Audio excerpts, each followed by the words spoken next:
بسم اللہ الرحمن الرحیم، اللہم صلی علی محمد وعلی آل محمد۔ انشاءاللہ تعالیٰ ہمارے ندیم ریاض بھائی انشاءاللہ تعالیٰ مجھ سے 1-to-1 کوسچن کریں گے انشاءاللہ تعالیٰ۔ اللہ کا نام لے کے شروع کریں جی۔ نحمدہ و نصلی علی رسولہ الکریم، اما بعد فاعوذ باللہ من الشیطان الرجیم، بسم اللہ الرحمن الرحیم۔ السلام علیکم ورحمۃ اللہ وبرکاتہ۔ السلام ورحمۃ اللہ وبرکاتہ۔ اللہم صلی۔ علی بھائی، انڈیا سے سوال ہے۔ ہم انڈیا سے 6 دوست ہیں، تقریباً ایک ہی ایریا سے تعلق رکھتے ہیں، جن کو اہل سنت جو کٹر قسم کے ہیں وہ ہمیں رافضی، شیعہ، اثنا عشری کہتے ہیں۔ ان گھرانوں سے ہمارا تعلق ہے، لیکن ہم پچھلے 3 سالوں سے آپ کو سن رہے ہیں۔ اللہ تعالیٰ آپ کو جزائے خیر عطا فرمائے۔ ہم نے ان 3 سالوں میں اپنے علماء سے رابطے کیے، مختلف کتابوں کے مطالبے کیے، بیانات یوٹیوب مختلف علماء کو سنا، تو ہم اس نتیجے پر پہنچے ہیں کہ آپ بالکل نیوٹرل بات کرتے ہیں الحمدللہ۔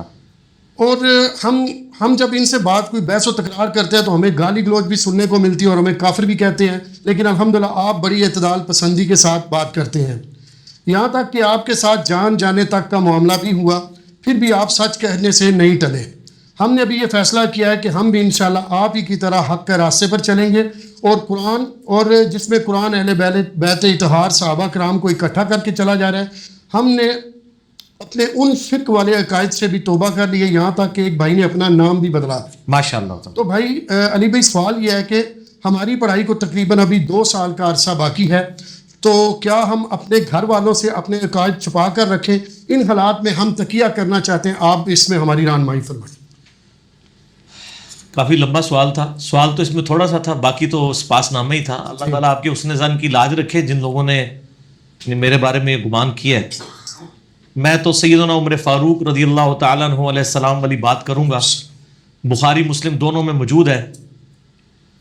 جب ان کو زخم شہادت لگا اور ان کو یہ یقین ہو گیا کہ اب میں اس زخم سے زندہ بچ نہیں پاؤں گا، اسی دوران صحابہ کرام ان سے آ کے مل رہے تھے الوداعی ملاقات کے طور پہ، تو کچھ اصحاب نے آ کے کہا کہ آپ نے جو کچھ اسلام کے لیے کیا اور رومن اور پرشین امپائر تک گرا دی، 3 براعظموں تک اسلام کی دعوت پہنچائی، تو اللہ تعالیٰ آپ کو ان کاموں پہ اجر عطا فرمائے، اور بڑی ان کے لیے ایک تعریفی کلمات لوگ کہہ رہے تھے۔ تو سیدنا عمر نے کہا کہ میری خواہش تو یہ ہے کہ میں نے جو کچھ اسلام کے لیے کیا، اگر اللہ تعالیٰ اس کے بدلے میں مجھے برابر بھی چھوڑ دے، یعنی میری نیکیاں اور گناہ برابر کر کے مجھے کہے کہ ٹھیک ہے برابر ہے، اور مجھے کوئی ایکسٹراڈنری اجر نہ دے، میں تب بھی اللہ کے اوپر خوش ہوں۔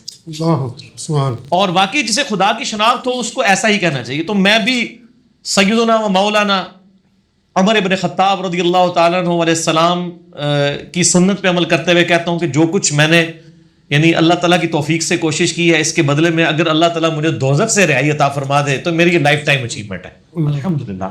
اس سے بڑی کوئی ڈگری نہیں مل سکتی کسی کو۔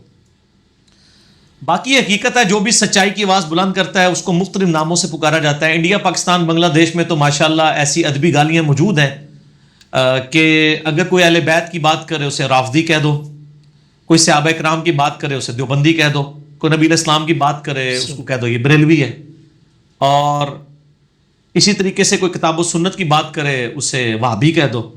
لیکن ہمارا تو آپ کو پتہ ہے کہ نہ ہم وہابی نہ ہم بابی، ہم ہیں مسلم علمی کتابی۔ تو ان کو میں یہ ریکویسٹ کروں گا کہ ٹھنڈی کر کے کھائیں، زیادہ جذبات میں آنے کی ضرورت نہیں ہے۔ آپ کو سچائی پتہ چلی ہے، اپنے حالات و واقعات دیکھتے ہوئے، علماء سے پنگا لیے بغیر عوام الناس تک بات پہنچائیں۔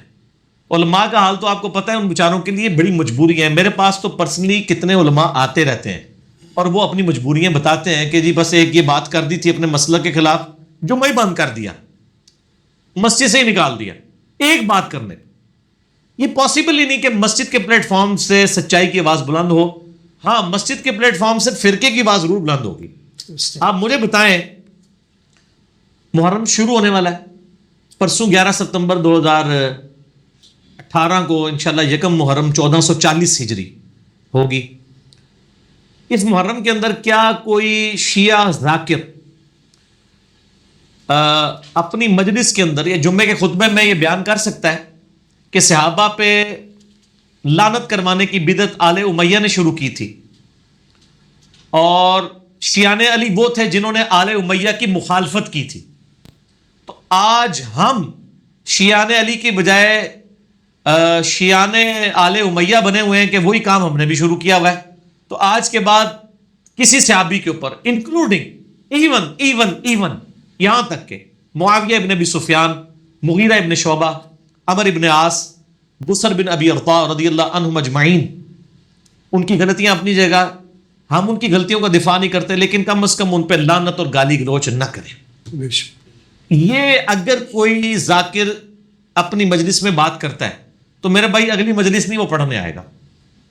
اسی طریقے سے سنی، چاہے وہ بریلوی ہوں، دیوبندی ہوں، اہل حدیث ہوں، آپ دیکھیں گے کہ محرم کے مہینے میں یہ لوگ ماتم کے خلاف لیکچرز دے رہے ہوں گے، شیعہ کے خلاف لیکچر دے رہے ہوں گے، اہل بیت کی شان شاید بریلوی پلیٹ فارم سے تھوڑی بہت بیان ہوتی ہو.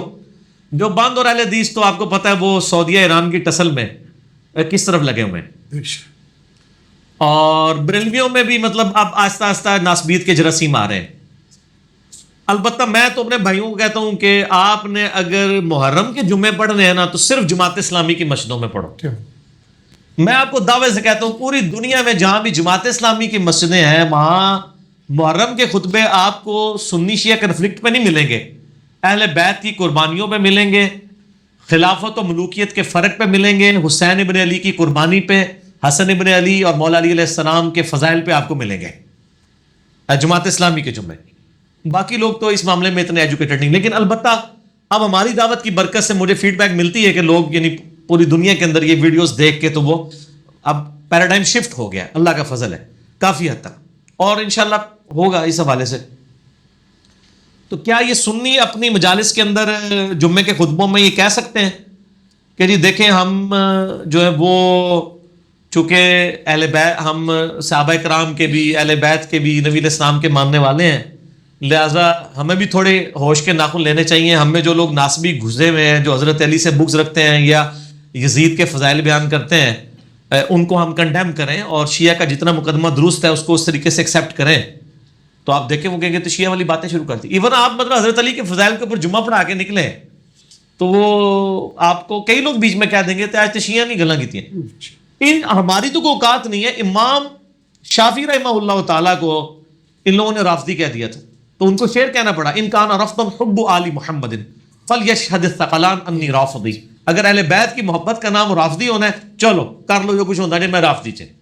ٹھیک ہے، اس میں کہتا ہوں نا شیخ صاحب اگر آپ زندہ ہوتے تو میں کہتا کہ اگر نبی علیہ السلام سے عقیدت کا نام بریلوی ہونا ہے، اگر وہ غلو کے درجے میں نہ ہو، میں بریلوی ہوں چلو. اگر صحابہ سے محبت کے اظہار کا نام دیوبندی ہونا ہے، میں دیوبندی ہوں. اگر کتاب و سنت کو فائنل اتھارٹی ماننا اور کسی بزرگ بابے کی پرواہ نہ کرنے کا مطلب اہل حدیث ہے، میں اہل حدیث ہوں چلو کر لو جو کچھ ہوتا ہے.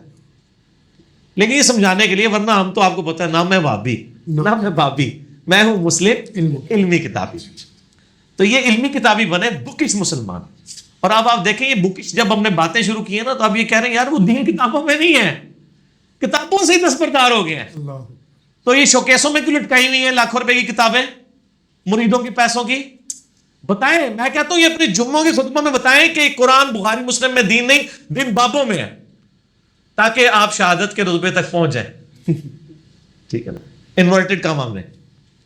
یہ جو بھائی کا سوال تھا انڈیا سے، اللہ تعالیٰ ان کو استقامت دے، اور جتنے لوگ بھی یہ کر رہے ہیں ہم سمیت سب کو استقامت دے. یہ تکلیفیں میرے بھائیوں آپ پہ نہیں ہیں. صحابہ کا صرف نام لینا آسان ہے، صحابہ کے ساتھ نسبت مضبوط کرنا بڑا مشکل کام ہے. صحابہ کرام نے تو اپنا دین بدلا تھا. اب آپ امیجن کریں آپ صرف مسلک چینج کرتے ہیں، چاند ایک عقائد کی اصلاح کرتے ہیں تو لوگ آپ کے مخالف ہوتے ہیں. اور صحابہ کرام نے تو بت پرستی کے خلاف علم بلند کیا. اور آپ دیکھ لیں غزوہ بدر میں مسلمانوں کی طرف بیٹا کھڑا ہوا تھا تو کافروں کی طرف باپ کھڑا ہوا تھا. کتنی مشکل صورتحال تھی. ہمیں کم از کم اس سے تو نہیں گزرنا. تو یہ صحابی ہونا بڑا مشکل کام ہے. تو یہ تکلیفیں برداشت کرنی پڑیں گی. اس میں اگر زندگی موت کی کشمکش بن جائے، یہ بہت زیادہ ورس سچویشن ہو جائے، جو سورۃ البقرہ میں آیا کہ فتنہ جو ہے قتل سے بھی بڑھ کر ہے، بہت بڑا دنگا فساد ہو جائے، تو آپ پھر کچھ عرصے کے لیے تقیہ کر سکتے ہیں. قرآن نے اس کی اجازت دی ہے. سورہ آل عمران کے اندر 28 نمبر آیت ہے. اعوذ باللہ من الشیطان الرجیم بسم اللہ الرحمن الرحیم. سورہ آل عمران آیت نمبر ہے 28. لا يتخذ المؤمنون الکافرین اولیاء من دون اللہ، مومنوں کو یہ شایع نہیں ہے کہ لا يتخذ المؤمنون الکافرین اولیاء من دون المؤمنین، کہ وہ مومنین کو چھوڑ کر کافروں کے ساتھ دلی دوستی لگائیں. ایک تو ویسے معاملات کر سکتے ہیں، دوستی بھی ہے، دلی دوستی جس میں آپ کوئی اسلامک راز ان سے شیئر کریں، یہ منع ہے. وَمَن يَفْعَلْ ذَلِكَ فَلَيْسَ مِنَ اللَّهِ فِي شَيْءٍ، اگر کوئی ایسا کرے گا تو اللہ کے ہاں پھر اس کا کوئی یعنی مقام نہیں ہوگا کہ اللہ تعالیٰ اس کا کوئی لحاظ کرے. إِلَّا أَن تَتَّقُوا مِنْهُمْ تُقَاةً، ہاں اگر تم ڈر کی وجہ سے تقیہ کر لو، یہ معاملہ الگ ہے. وَيُحَذِّرُكُمُ اللَّهُ نَفْسَهُ، جبکہ اللہ تعالیٰ تمہیں اپنے نفس سے بھی ڈراتا ہے کہ اللہ کا بھی خوف کرو، خالی مخلوق کا نہیں. وَإِلَى اللَّهِ الْمَصِيرُ، اور تمہیں اللہ کی طرف لوٹ کر جانا ہے. اس میں اللہ تعالیٰ فرما رہا ہے کہ اگر تم کافروں کے ساتھ اسٹریٹجی کی طور پر تقیہ کر لو جان بچانے کے لیے جواز کی حد تک، تو وہ جائز ہے. اور اس کی تفصیل آپ کو ملے گی جا کے سورہ النحل کے اندر. سورہ نحل میں آیت نمبر 105 کے راؤنڈ ہی وہ آیات آ جاتی ہیں. ہاں جی، سورۃ النحل ہے، پارہ نمبر 14، سورت نمبر 16. ہاں، من کفر باللہ من بعد ایمانہ، جو کوئی کفر کرے گا ایمان لانے کے بعد اللہ کے ساتھ، الا من اکرہ وقلبہ مطمئن بالایمان، سوائے اس شخص کے کہ جو مجبور کر دیا جائے کفر کے اوپر، کہ وہ یعنی کلمہ کفر بول دے لیکن اس کا دل ایمان پر ٹھکا ہوا ہو، اس کو اللہ تعالیٰ یہ نہیں چھوڑ دے گا. لیکن جو کوئی واضح کفر کرے گا، وَلَٰكِن مَنْ شَرَحَ بِالْكُفْرِ صَدْرًا، جو کوئی جس کا شرح صدر ہو جائے کفر کے اوپر، وہ ڈٹ کے کفر کرے، فَعَلَيْهِمْ غَضَبٌ مِّنَ اللَّهِ، تو ایسے لوگوں پر اللہ کا غضب ہے، وَلَهُمْ عَذَابٌ عَظِيمٌ، اور ان کے لیے بہت بڑا عذاب ہے. اس طرح قرآن حکیم میں 4 جگہ آیا کہ اگر زندگی موت کی کشمکش بن جائے تو تم خنزیر کا گوشت جان بچانے کے لیے کھا سکتے، ٹھیک، پیٹ بھر کے نہیں، بس اتنا کہ جان بچ جائے. پانی نہیں ہے تو شراب پی جا سکتی. تو یہ تقیہ کرنا اسلام میں جائز ہے جب زندگی موت کی کشمکش بن جائے. قرآن کی روح سے میں نے آپ کو سورہ ال عمران آیت نمبر 28، سورہ نحل آیت نمبر 105 بتا دی. پھر صحیح بخاری میں جو بڑی ڈیٹیل حدیث ہے اس کا ایک پورشن ہی ہے کہ حضرت ابراہیم علیہ السلام جب وہ اس بادشاہ کے دربار میں تھے تو اس نے ان کی بیوی کے بارے میں، حضرت سارہ کے بارے میں پوچھا. تو حضرت ابراہیم کو یہ خدشہ تھا اگر میں یہ کہوں کہ یہ میری بیوی ہے تو یہ مجھے قتل کروا کے اس سے شادی کرنا چاہتا تھا. تو حضرت ابراہیم علیہ السلام نے توریہ کیا. توریہ کہتے ہیں کہ ظاہری الفاظ کچھ اور ہوں، باطن میں دونوں طرف مطلب جا سکتے ہو تاکہ جھوٹ بھی نہ ہو وہ. تو انہوں نے کہا یہ میری بہن ہے، اور پھر آگے حضرت سارہ کو بتایا کہ میں نے اس کو یہ بتایا بہن، میں نے ان معنوں میں کہا کہ اسلام کے رشتے میں تم میری بہن ہو. بالکل. وہ تو ظاہر ہے شادی کرنے سے پہلے ساری اسلامی بہنیں ہی ہوتی ہیں نا، خصوصاً علماء کی جتنی شرکتنیاں ہیں وہ بیٹیاں ہی ہوتی ہیں نا، بعد میں وہ نکال کے لے جاتے ہیں، تو وہ بعد میں بیٹیاں ہی ہوتی ہیں اسلام کے رشتے میں. تو ایک ہے اسلامی بہن والا رشتہ، وہ تو ہر مسلمان دوسرے کا بہن بھائی ہے، ایون باپ بیٹا بھی بھائی ہیں اسلام کے رشتے میں، ماں بیٹا بھی بہن بھائی ہیں اسلام کے رشتے میں. تو یہ توریہ کہلاتا ہے. تقیہ توریہ کرنا پڑا. توریہ ایک کے سامنے الفاظ کچھ اور لیکن وہ جھوٹے بھی نہ ہو، ٹھیک ہے نا. اس کے اوپر وہ بات کہتے ہیں ابراہیم علیہ السلام نے جھوٹ بولا. عربی میں جو کذب کا لفظ آیا نا، وہ جھوٹ بولنا ان معنوں میں نہیں ہے کہ وہ سراہتاً جھوٹ تھا. اس طریقے سے سورہ انبیاء میں بھی آتا ہے نا ابراہیم علیہ السلام کے بارے میں کہ انہوں نے جب سارے بت توڑ کے بڑے بت کے کندھے پہ کلاڑا رکھا جی، تو انہوں نے کہا کہ بلکہ ان کا اس کو کس نے کیا، ان کے بڑے نے کیا ہوگا. بڑے سے مراد یہ بھی ہو سکتا ہے کہ بڑا بت، اور بڑے سے مراد یہ کہ جو ان سے زیادہ طاقتور ہے، یعنی میں. دونوں معنی درست ہے نا، کیونکہ تم تو بت کو الہ مانتے ہو تو تمہارے الہوں کو جس نے توڑ دیا وہ ان سے بڑا ہی ہوگا نا، وہ میں ہوں. دل میں انہوں نے اپنی طرف کنایا کیا، ان کو بات وہ آئی سمجھ. اس کو کہتے ہیں توریہ. جان بچانے کے لیے، فتنے کے ڈر سے بچنے کے لیے توریہ کرنا جائز ہے. لیکن آپ کو حیرانگی ہوگی کہ علماء عام معاملات میں بھی بہت توریہ کرتے ہیں، کیونکہ جھوٹ تو ہو ان کو پتہ ہے گناہ ہی ہے. اور ایک بہت بڑے بریلوی عالم ہیں فیصل آباد کے اندر, میں نام نہیں لیتا ان کا, تو وہ ان کے پاس شاگردوں کا تاندا بنا رہتا تھا مریدین کا, جن زمانے میں بڑے مناظرے کیا کرتے تھے, اب تو بوڑھے ہو چکے ہیں. تو کبھی کبھار فون پہ میری ان سے بات ہو جاتی ہے, تو انہوں نے فیصل آباد میں اپنا ایک کمرہ تھا, اس کا نام لاہور رکھا ہوا تھا. تو جب انہوں نے کسی سے نہیں ملنا ہوتا تھا تو اس کمرے میں چلے جاتے تھے, اور بتانے والے کہتے تھے کہ وہ لاہور گئے ہوئے ہیں. ٹھیک ہے, تو یہ توریہ. اب یہ نہ ہو کہ آپ اس بدعت پہ عمل کرنا شروع کر دیں.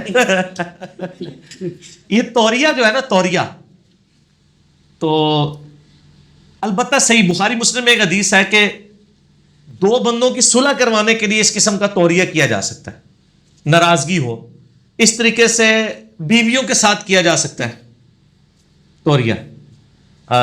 لیکن یہ نہ ہو کہ پوری زندگی توریے میں ہی گزرے, کبھی کبھار ہی ہو نا.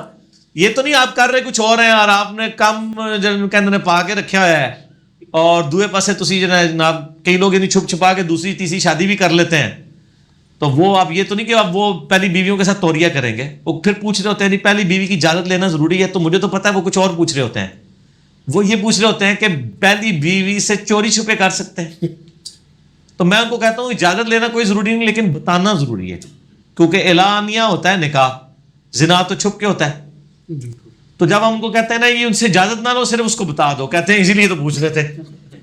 ٹھیک ہے نا, تو تقیہ کر لیں جب تک یہ معاملات ہیں, لیکن ماں باپ کے ساتھ دنیاوی اعتبار سے قرآن حکیم میں واضح ہے کہ ماں باپ کو اف تک مت کہو, اگر وہ شرک پہ ہے تب بھی ان کے ساتھ دنیا میں معروف طریقے سے معاملات کو لے کے چلنا ہے, بدتمیزی نہیں کرنی. اللہ تعالیٰ ہدایت دے گا.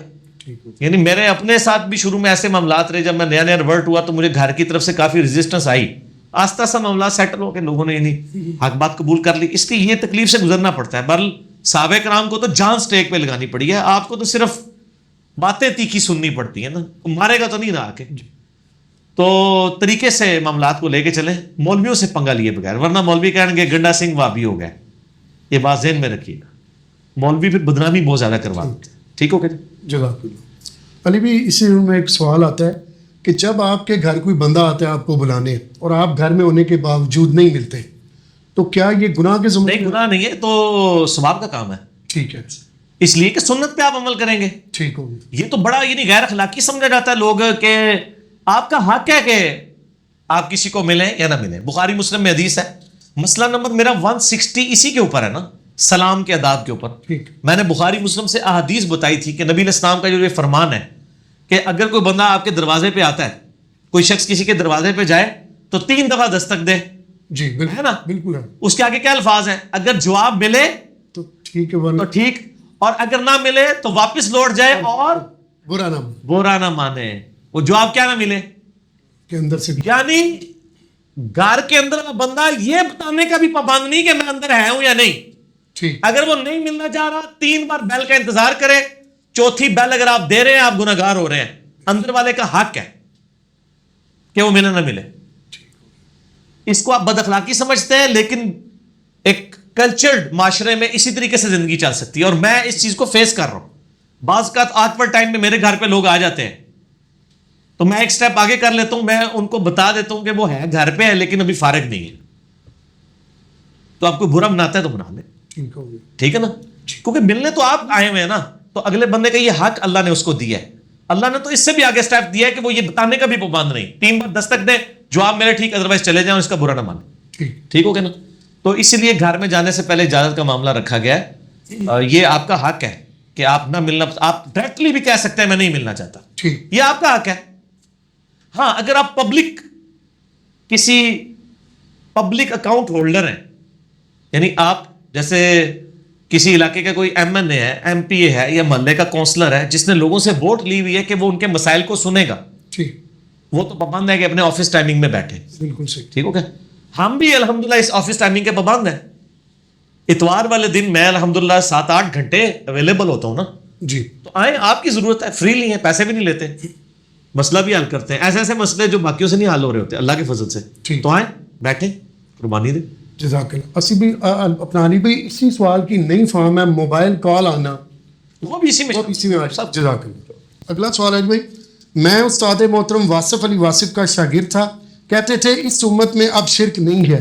آپ کو سننے کے بعد پتہ چلا کہ استاد محترم کی رائے غلط تھی. سوال یہ ہے کہ استاد محترم واصف علی واصف کو ایسا دھوکہ کیوں ہوا؟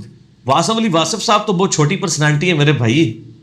بہت بڑے بڑے لوگوں کو بڑے بڑے دھوکے لگے. اللہ کا شکر ادا کریں کہ جو بات ان کو سمجھ نہیں آئی, میں ان کا بڑا احترام کرتا ہوں. میں نے واصف علی واصف صاحب کو کافی پڑھا ہے. ان کی کتابیں جو ہیں وہ دل دریا سمندر میری یعنی فیوریٹ کتابوں میں سے, اور جینیس آدمی تھے. لیکن ظاہر ہے انہوں نے خاص مکتبہ فکر میں آنکھ کھولی, پھر ذرا تصوف کے ساتھ ان کا لگاؤ تھا, تو وہ انہوں نے, ان کا کیا ہے, پاکستان میں 15-20 کروڑ لوگ یہی کہہ رہے ہیں شرک ختم ہو گیا, جو شرک کر رہے ہیں وہ بھی کہہ رہے ہیں ختم ہو گیا. یوٹیوب پہ میرا ایک کلپ ہے, کیا کلمہ کو مسلمان شرک کر سکتا ہے. الحمدللہ ہزاروں لوگوں نے وہ کلپ دیکھا ہے, تو آپ پتہ چل جائے گا کہ بخاری مسلم سے میں نے ثابت کیا ہے کہ جو نبی اسلام نے فرمایا نا میری امت سے مجھے شرک کا خدشہ نہیں, وہ یہ الفاظ نہیں امت سے, وہ الفاظ ہیں مجھے تم سے یہ خطرہ نہیں تو میرے بعد شرک کرو, البتہ دنیا کے مال میں پھنس جاؤ گے. یہ صحابہ کو آپ نے کہا تھا, اور صحابہ کرام کے ساتھ یہ معاملات ہوئے کہ ان سے شرک تو نہیں ہوا, لیکن دنیا کے معاملات میں ان کے ساتھ ایسے معاملات ہوئے. میرے تو ویڈیوز ریکارڈڈ ہیں. یعنی حضرت علی ابن ابی طالب کے ساتھ جو کچھ آل امیہ نے کیا وہ دنیا کی محبت کی وجہ سے کیا. حسن حسین کو جو شہید کیا ہے وہ دنیا کی محبت کے اندر ہی ہوا ہے نا سب کچھ. تو ایک ڈیٹیل طرح ٹاپک ہے. مسئلہ نمبر 8 بھی ہے میرا, کیا کلمہ گو مسلمان شرک کر سکتا ہے. میرا ایک ریسرچ پیپر ہے دعا صرف اللہ ہی سے, اس میں بھی میں نے اس کو ڈسکس کیا ہے. اور ایک علیحدہ سے کلپ بھی ہے, کیا کلمہ گو مسلمان بھی شرک کر سکتا ہے, تو وہ آپ دیکھ لیں انشاءاللہ آپ کو پتہ چل جائے گا. علی بھائی سوال ہے, مولوی بھی اور دیندار اسکالر بھی بڑھتے جا رہے ہیں, علم اور علم حاصل کرنے کے ذرائع بھی, لیکن معاشرے میں بدتمیزی لڑائی جھگڑے بھی بڑھتے جا رہے ہیں. اس کے کیا نتیجہ اخذ کیا جا سکتا ہے کہ ہم علم حاصل کرنے کے ذرائع یا علم سکھانے والے؟ سوال اس میں نہیں جی, اس میں نہ علم کا قصور ہے. اصل میں تو مسئلہ ہے کہ علم بڑھ رہا ہے, تربیت ختم ہو رہی ہے. ٹھیک, تعلیم اور تربیت دو چیزیں ہیں. بے شک. اسکول مدرسے آپ کو اگر ڈگری دے کے فارغ کر رہے ہیں تو صرف تعلیم دے رہے ہیں, اس سے زیادہ ضروری چیز تربیت تھی. تربیت تھی, بالکل صحیح. اور تربیت آتی ہے اپنے سامنے کوئی رول ماڈل کو دیکھتے ہوئے. ٹھیک. اب ظاہر ہے جب ٹیچرز اور مدرسوں کے علماء کے اپنے کریکٹر کمزور ہیں تو ان کے شاگرد جو ہیں وہ صرف ان سے تعلیم ہی حاصل کر کے نکلیں گے نا. خدا نہ خواستہ اگر وہ تربیت حاصل کر لیں جو وہ کچھ کر رہے ہیں, جی, اچھے لوگ بھی ہیں, یعنی میں یہ نہیں کہتا کہ سارے ہی برے ہیں, ٹھیک, تو وہ پھر اس پہ بڑے بڑے گندے لطیفے بھی ہیں, میں نہیں وہ سنانا چاہتا. وہ اگر وہ والی تربیت لے کے نکلیں گے تو آگے وہ بھی وہی والے کام کریں گے. تو تربیت کا فقدان اس وجہ سے ہے, ٹیچرز کی وجہ سے. تعلیم کا اس میں کوئی قصور نہیں ہے, تعلیم اپنی جگہ ایک اہم چیز ہے اور اس کی امپورٹنس اپنی جگہ ہے. چلیں آپ خود رول ماڈل لوگوں کے لیے بنیں کہ آپ جو تعلیم آپ نے حاصل کی ہے آپ اس کے اوپر عمل کریں. بالکل صحیح. اور آپ لوگوں کو کہیں دیکھیں یہ تعلیم میں نے حاصل کی تھی, میں عمل کر کے پریکٹیکلی ایک نبی علیہ السلام کی مبارک زندگی کو اپنی زندگی کے اندر لے کے آتا ہوں. ٹھیک ہے. تو یہ کریں. تو یہ میرے خیال میں تو یہ ہے کہ تربیت مدرسوں کے اندر اور اسکولوں کے اندر نہیں ہوتی ہے. ٹھیک ہے. میں اپنی وائف سے بھی اگلے دن بات کر رہا تھا کہ جب میں نے 1992 میں میٹرک کیا تو مجھے یاد ہے سخت سردیاں تھیں اور ہمارے ٹیچر ہمارا 0 پیریڈ لگایا کرتے تھے, اور ہمیں اتنے برے لگتے تھے وہ ٹیچرز کہ جی صبح سویرے ہمیں اسکول کی ٹائمنگ اگر 7 بجے ہے تو ہمیں 6 بجے اسکول آنا پڑتا تھا. سردیوں میں تو آپ کو پتہ ہے 6 بجے فجر کی نماز ہو رہی ہوتی ہے, ٹھیک ہے نا جی. اور اتنی جلدی اگر آپ کا ٹیچر آپ کو اسکول بلا لے اور صرف اس لیے کہ بورڈ کے پیپر ہونے والے ہیں, ان کو تیاری کروانی ہے, اور فیس بھی نہیں لا, جی, ٹیوشن کے نہیں بلا رہا, اور ان ٹیچروں کی محنتیں ہیں, ان کی تربیت ہے کہ ایک یعنی دنیا میں اللہ تعالیٰ نے مقام دیا ہے. تو میں سوچتا ہوں کہ یار وہ کتنے عظیم لوگ تھے جو ہمیں اس کو بڑے برے لگتے تھے سارے اسٹوڈنٹس کو. ٹھیک. تو آج اب انہیں ڈھونڈ چراغ رخ زیبا لے کر آج آپ ایسے ٹیچرز ڈھونڈیں, وہ تو جو اسکول کی ٹائمنگ اور کالج کی ٹائمنگ ہے اس کے اندر ایمانداری سے پڑھانے کے لیے تیار نہیں ہے. اور ایک وہ ٹیچر بھی ہوا کرتے تھے, وہ ٹیچر تھے جن کی تربیت بھی تھی کہ وہ خود قربانی دے رہے تھے نا اپنے وقت کی, اپنا ٹائم کل کر کے 0 پیریڈ لگا رہے تھے جس کی ان کو اوور ٹائم بھی نہیں ملتا تھا سرکاری محکمے میں. تب بھی وہ پڑھاتے تھے کہ ان کو جذبہ تھا کہ ہمارے بچے اچھے نمبر لے جائیں, اور پھر اچھے طریقے سے وہ انہیں ڈیلنگ بھی کرتے تھے. ایک باپ بیٹے کا رشتہ ہوا کرتا تھا, اب تو نہیں, اب تو ٹوٹلی کاروبار بن چکا. تو تربیت اگر تعلیم کے ساتھ ہوگی تو انشاءاللہ تعالی معاملات سیدھے ہوں گے. اسی میں ایک حدیث یاد آتی ہے کہ تم میں سے بہترین وہ ہے جس کا اخلاق اچھا ہے. ہاں جی بالکل صحیح ہے. ٹھیک ہو گیا. یہ نہیں کہا گا کہ تم میں سے بہترین وہ ہے جو بڑا تعلیم یافتہ ہو. اخلاق بھی ظاہر ہے اسی ذریعے ہے. جزاک اللہ. احادیث کی تعداد کتنی ہے اور کیا صحابہ رضوان اللہ علیہ مجمعین نے جو نبی علیہ السلام کو کرتے دیکھا وہ بیان کریں, اور وہ بھی حدیث ہوگی جو صحابہ نے کیا اور وہ رپورٹ ہوا, وہ بھی حدیث ہوگی. ساری حدیثیں ہیں. میرا یوٹیوب کے اوپر ایک کلپ ہے, کیا اقوال صحابہ بھی حجت ہے. جی میں نے انہی مجالس میں صحیح 15-20 منٹ اس میں بولا ہے کہ صحابہ کرام کا چونکہ سورس آف نالج نبی علیہ السلام کی مبارک ذات ہے, تو صحابہ جب کوئی عمل کر رہے ہوں گے دین سے ریلیٹڈ, وہ نبی علیہ السلام کے سکھانے کے اوپر ہی موقوف ہوگا.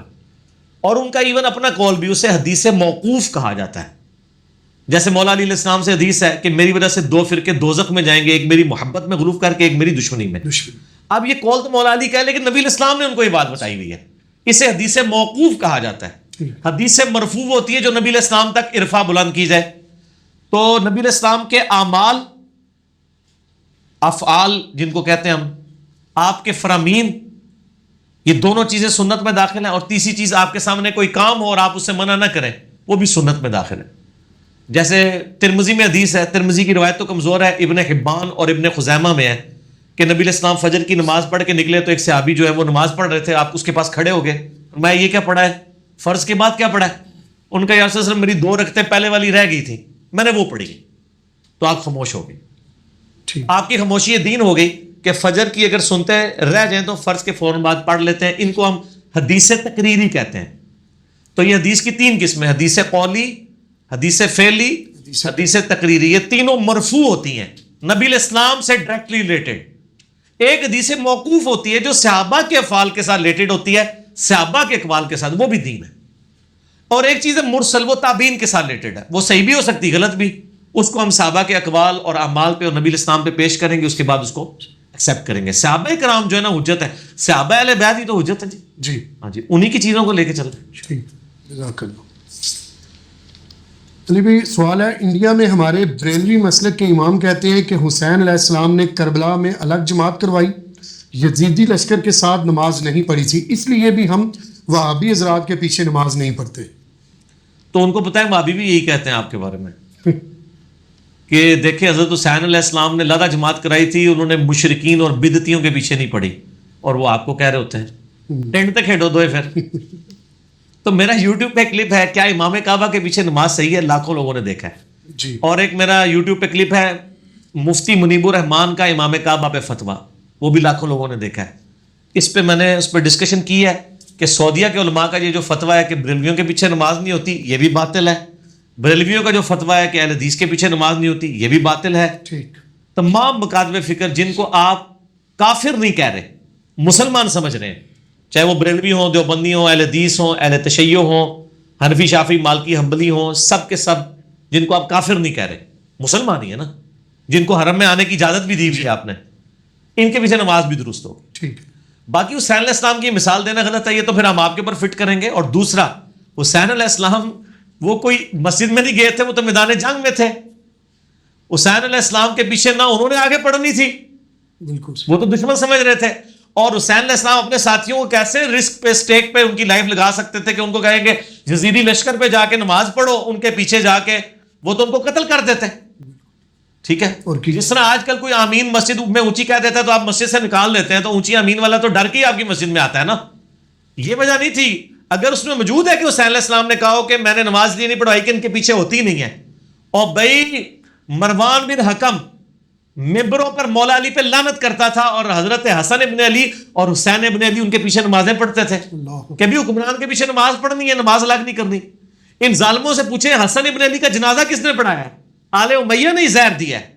جنازہ پڑھانے کے لیے حسین علیہ السلام آگے ہوئے, مروان بن حکم جو حضرت معاویہ کی طرف سے گورنر تھا حجاز کا, اس نے رولا ڈال دیا. اس نے کہا ہم تو نہیں پڑھانے دیں گے, حکمران تو میں ہوں, ممبر تو حکمران کے پاس ہوتا ہے. تو حسین ابن علی نے مسلح چھوڑ دیا, انہوں نے کہا ٹھیک ہے تو پڑھا لے. قاتل کو اجازت دے دی کہ تو ہی جنازہ میرے بھائی کا پڑھا لے. اور یار اتنا جگرا ہونا چاہیے تھا نا, تے تسی حسین نہیں کہ تانوں حسین دا کہ پتا, اللہ دے بندے ہو تسی تواڈے تے خود یزیدی اور ناسبی بڑے ہوئے نے, ٹھیک ہے نا, حسین کا تعارف تو اس پلیٹ فارم سے ہو رہا ہے, صحیح بات. ٹھیک ہے نا جی. میں نے تو ان کو یہ بات بتائی ہے نا کہ امام محمد غزالی رحمہ اللہ تعالی, جن کے بارے میں یعنی یہ دعویٰ کرتے ہیں کہ وہ ہمارے صوفیاء کے امام ہیں, تو میں نے تو ان کا کیمیائے سعادت سے احیاء العلوم سے ثابت کیا کہ وہ تو یزید کے لیے دعائیں کرتے رہے. تو جن کے بزرگوں نے یزید کے لیے دعائیں کی ہوئی ہیں وہ حسین کی باتیں کر رہے ہیں. میرا تو کلپ چڑھا ہوا ہے امام غزالی کی یزید کے بارے میں رائے. ان لوگوں کو کیا حق پہنچتا ہے کہ یہ بات کرے؟ یہ بالکل باطل ہے. میرے 2 کلپ دیکھیں. اذان عصر کا وقفہ ہے, انشاءاللہ اس کے بعد بقیہ کے معاملات کو لے کے چلیں. جزاک اللہ. وما علینا الا البلاغ. ہاں جی, اذان عصر کے وقفے کے بعد علمی و تحقیقی مجلس نمبر 26 میں بقیہ کے سوالات کو آگے لے کے چلتے ہیں. جی نہیں بھائی. جی علی بھائی, احادیث پر کبھی بھی امت متفق نہیں ہو سکتی. جو راوی ایک مرتبہ فکر کے نزدیک سکہ ہے وہ دوسرے کے نزدیک کذاب, اور جو دوسرے کے نزدیک سکہ ہے وہ تیسرے کے نزدیک کذاب. ایسے معاملات کو تقسیم کر دیے گا, اس کا کوئی حل؟ میرے بھائی یہ جو دعویٰ ہے نا, یہ دعویٰ ہی باطل ہے. اس چاند ایک روایتوں کے اوپر یہ مسئلہ ہے, یہ بالکل روند ڈال رہے ہیں. نہ کھیڈیں گے, نہ کھیلنے دیں گے, نہ خود کھیلیں گے, نہ کسی کو کھیلنے دیں گے. اہل سنت ایٹ لیسٹ الحمدللہ بخاری مسلم کے اوپر تو متفق ہے نا, آلموسٹ 15,000 حدیثیں بنتی ہیں.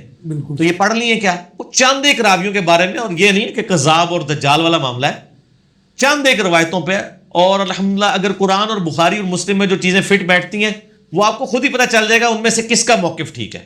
ہم نے تو ٹچ سٹون ان کو رکھا ہوا ہے کہ جو بات قرآن بخاری مسلم کے مطابق ہے وہ ایکسیپٹیبل ہے. اگر محدثین کی 2 رائے بن جائیں تو میں ہمیشہ دیکھتا ہوں کہ جن لوگوں کی رائے اس حدیث کے بارے میں ایسی ہے کہ وہ بخاری مسلم اور قرآن میں فٹ ان بیٹھ رہی ہے تو میں ان کی رائے لیتا ہوں. مثلا میں آپ کو ایک مثال کے طور پہ, مثال تو تھوڑی سخت ہے لیکن اب ظاہر ہے سمجھانا ہے جی, کہ ترمذی میں ایک روایت ہے کہ نبی علیہ السلام نے دعا کی حضرت معاویہ کے بارے میں رضی اللہ تعالیٰ عنہ, اے اللہ اس کو ہادی اور مہدی بنا, ہدایت دینے والا اور ہدایت یافتہ بنا دے. حالانکہ یہ حدیث حضرت معاویہ کو خود نہیں پتا تھی کیونکہ انہوں نے یہ روایت نہیں کبھی کی ہے. دوسری طرف صحیح مسلم میں حدیث ہے, وہ حضرت علی نے خود روایت کی ہے, 240 صحیح مسلم میں, علی سے محبت نہیں رکھے گا مگر مؤمن, علی سے بغض نہیں رکھے گا مگر منافق. اس حدیث کے الفاظ سٹارٹ میں یہ ہیں کہ نبی امی نے مجھ سے یہ عہد لیا تھا کہ اے علی مومن ہی صرف تجھ سے محبت رکھے گا اور اے علی منافق ہی صرف تجھ سے بغض رکھے گا. حضرت علی خود روایت کر رہے ہیں. جبکہ اتنی بڑی اگر حدیث صحیح ہوتی تو حضرت معاویہ خود کہہ رہے ہوتے کہ دیکھو میرے بارے میں تو نبی علیہ السلام نے مجھے خود کہا تھا کہ ہادی اور مہدی ہیں. یہ حضرت معاویہ کو بھی نہیں تھا پتا. یہ آل امیہ نے یعنی کارستانی ہیں ان کی یہ روایتیں حسن درجے تک کوئی پہنچا دیتا ہے. حالانکہ اس کے اندر جو وہ صحابی کا جس کا کہہ رہے ہیں اس کے بارے میں کئی محدثین کا موقف ہے کہ یہ تابعی ہے, صحابی ہے ہی نہیں ہے, یہ روایتی مطلب مرسل چھوٹی ہوئی ہے. اور کتنے محدثین ہیں, امام نسائی ہے, امام حاکم ہے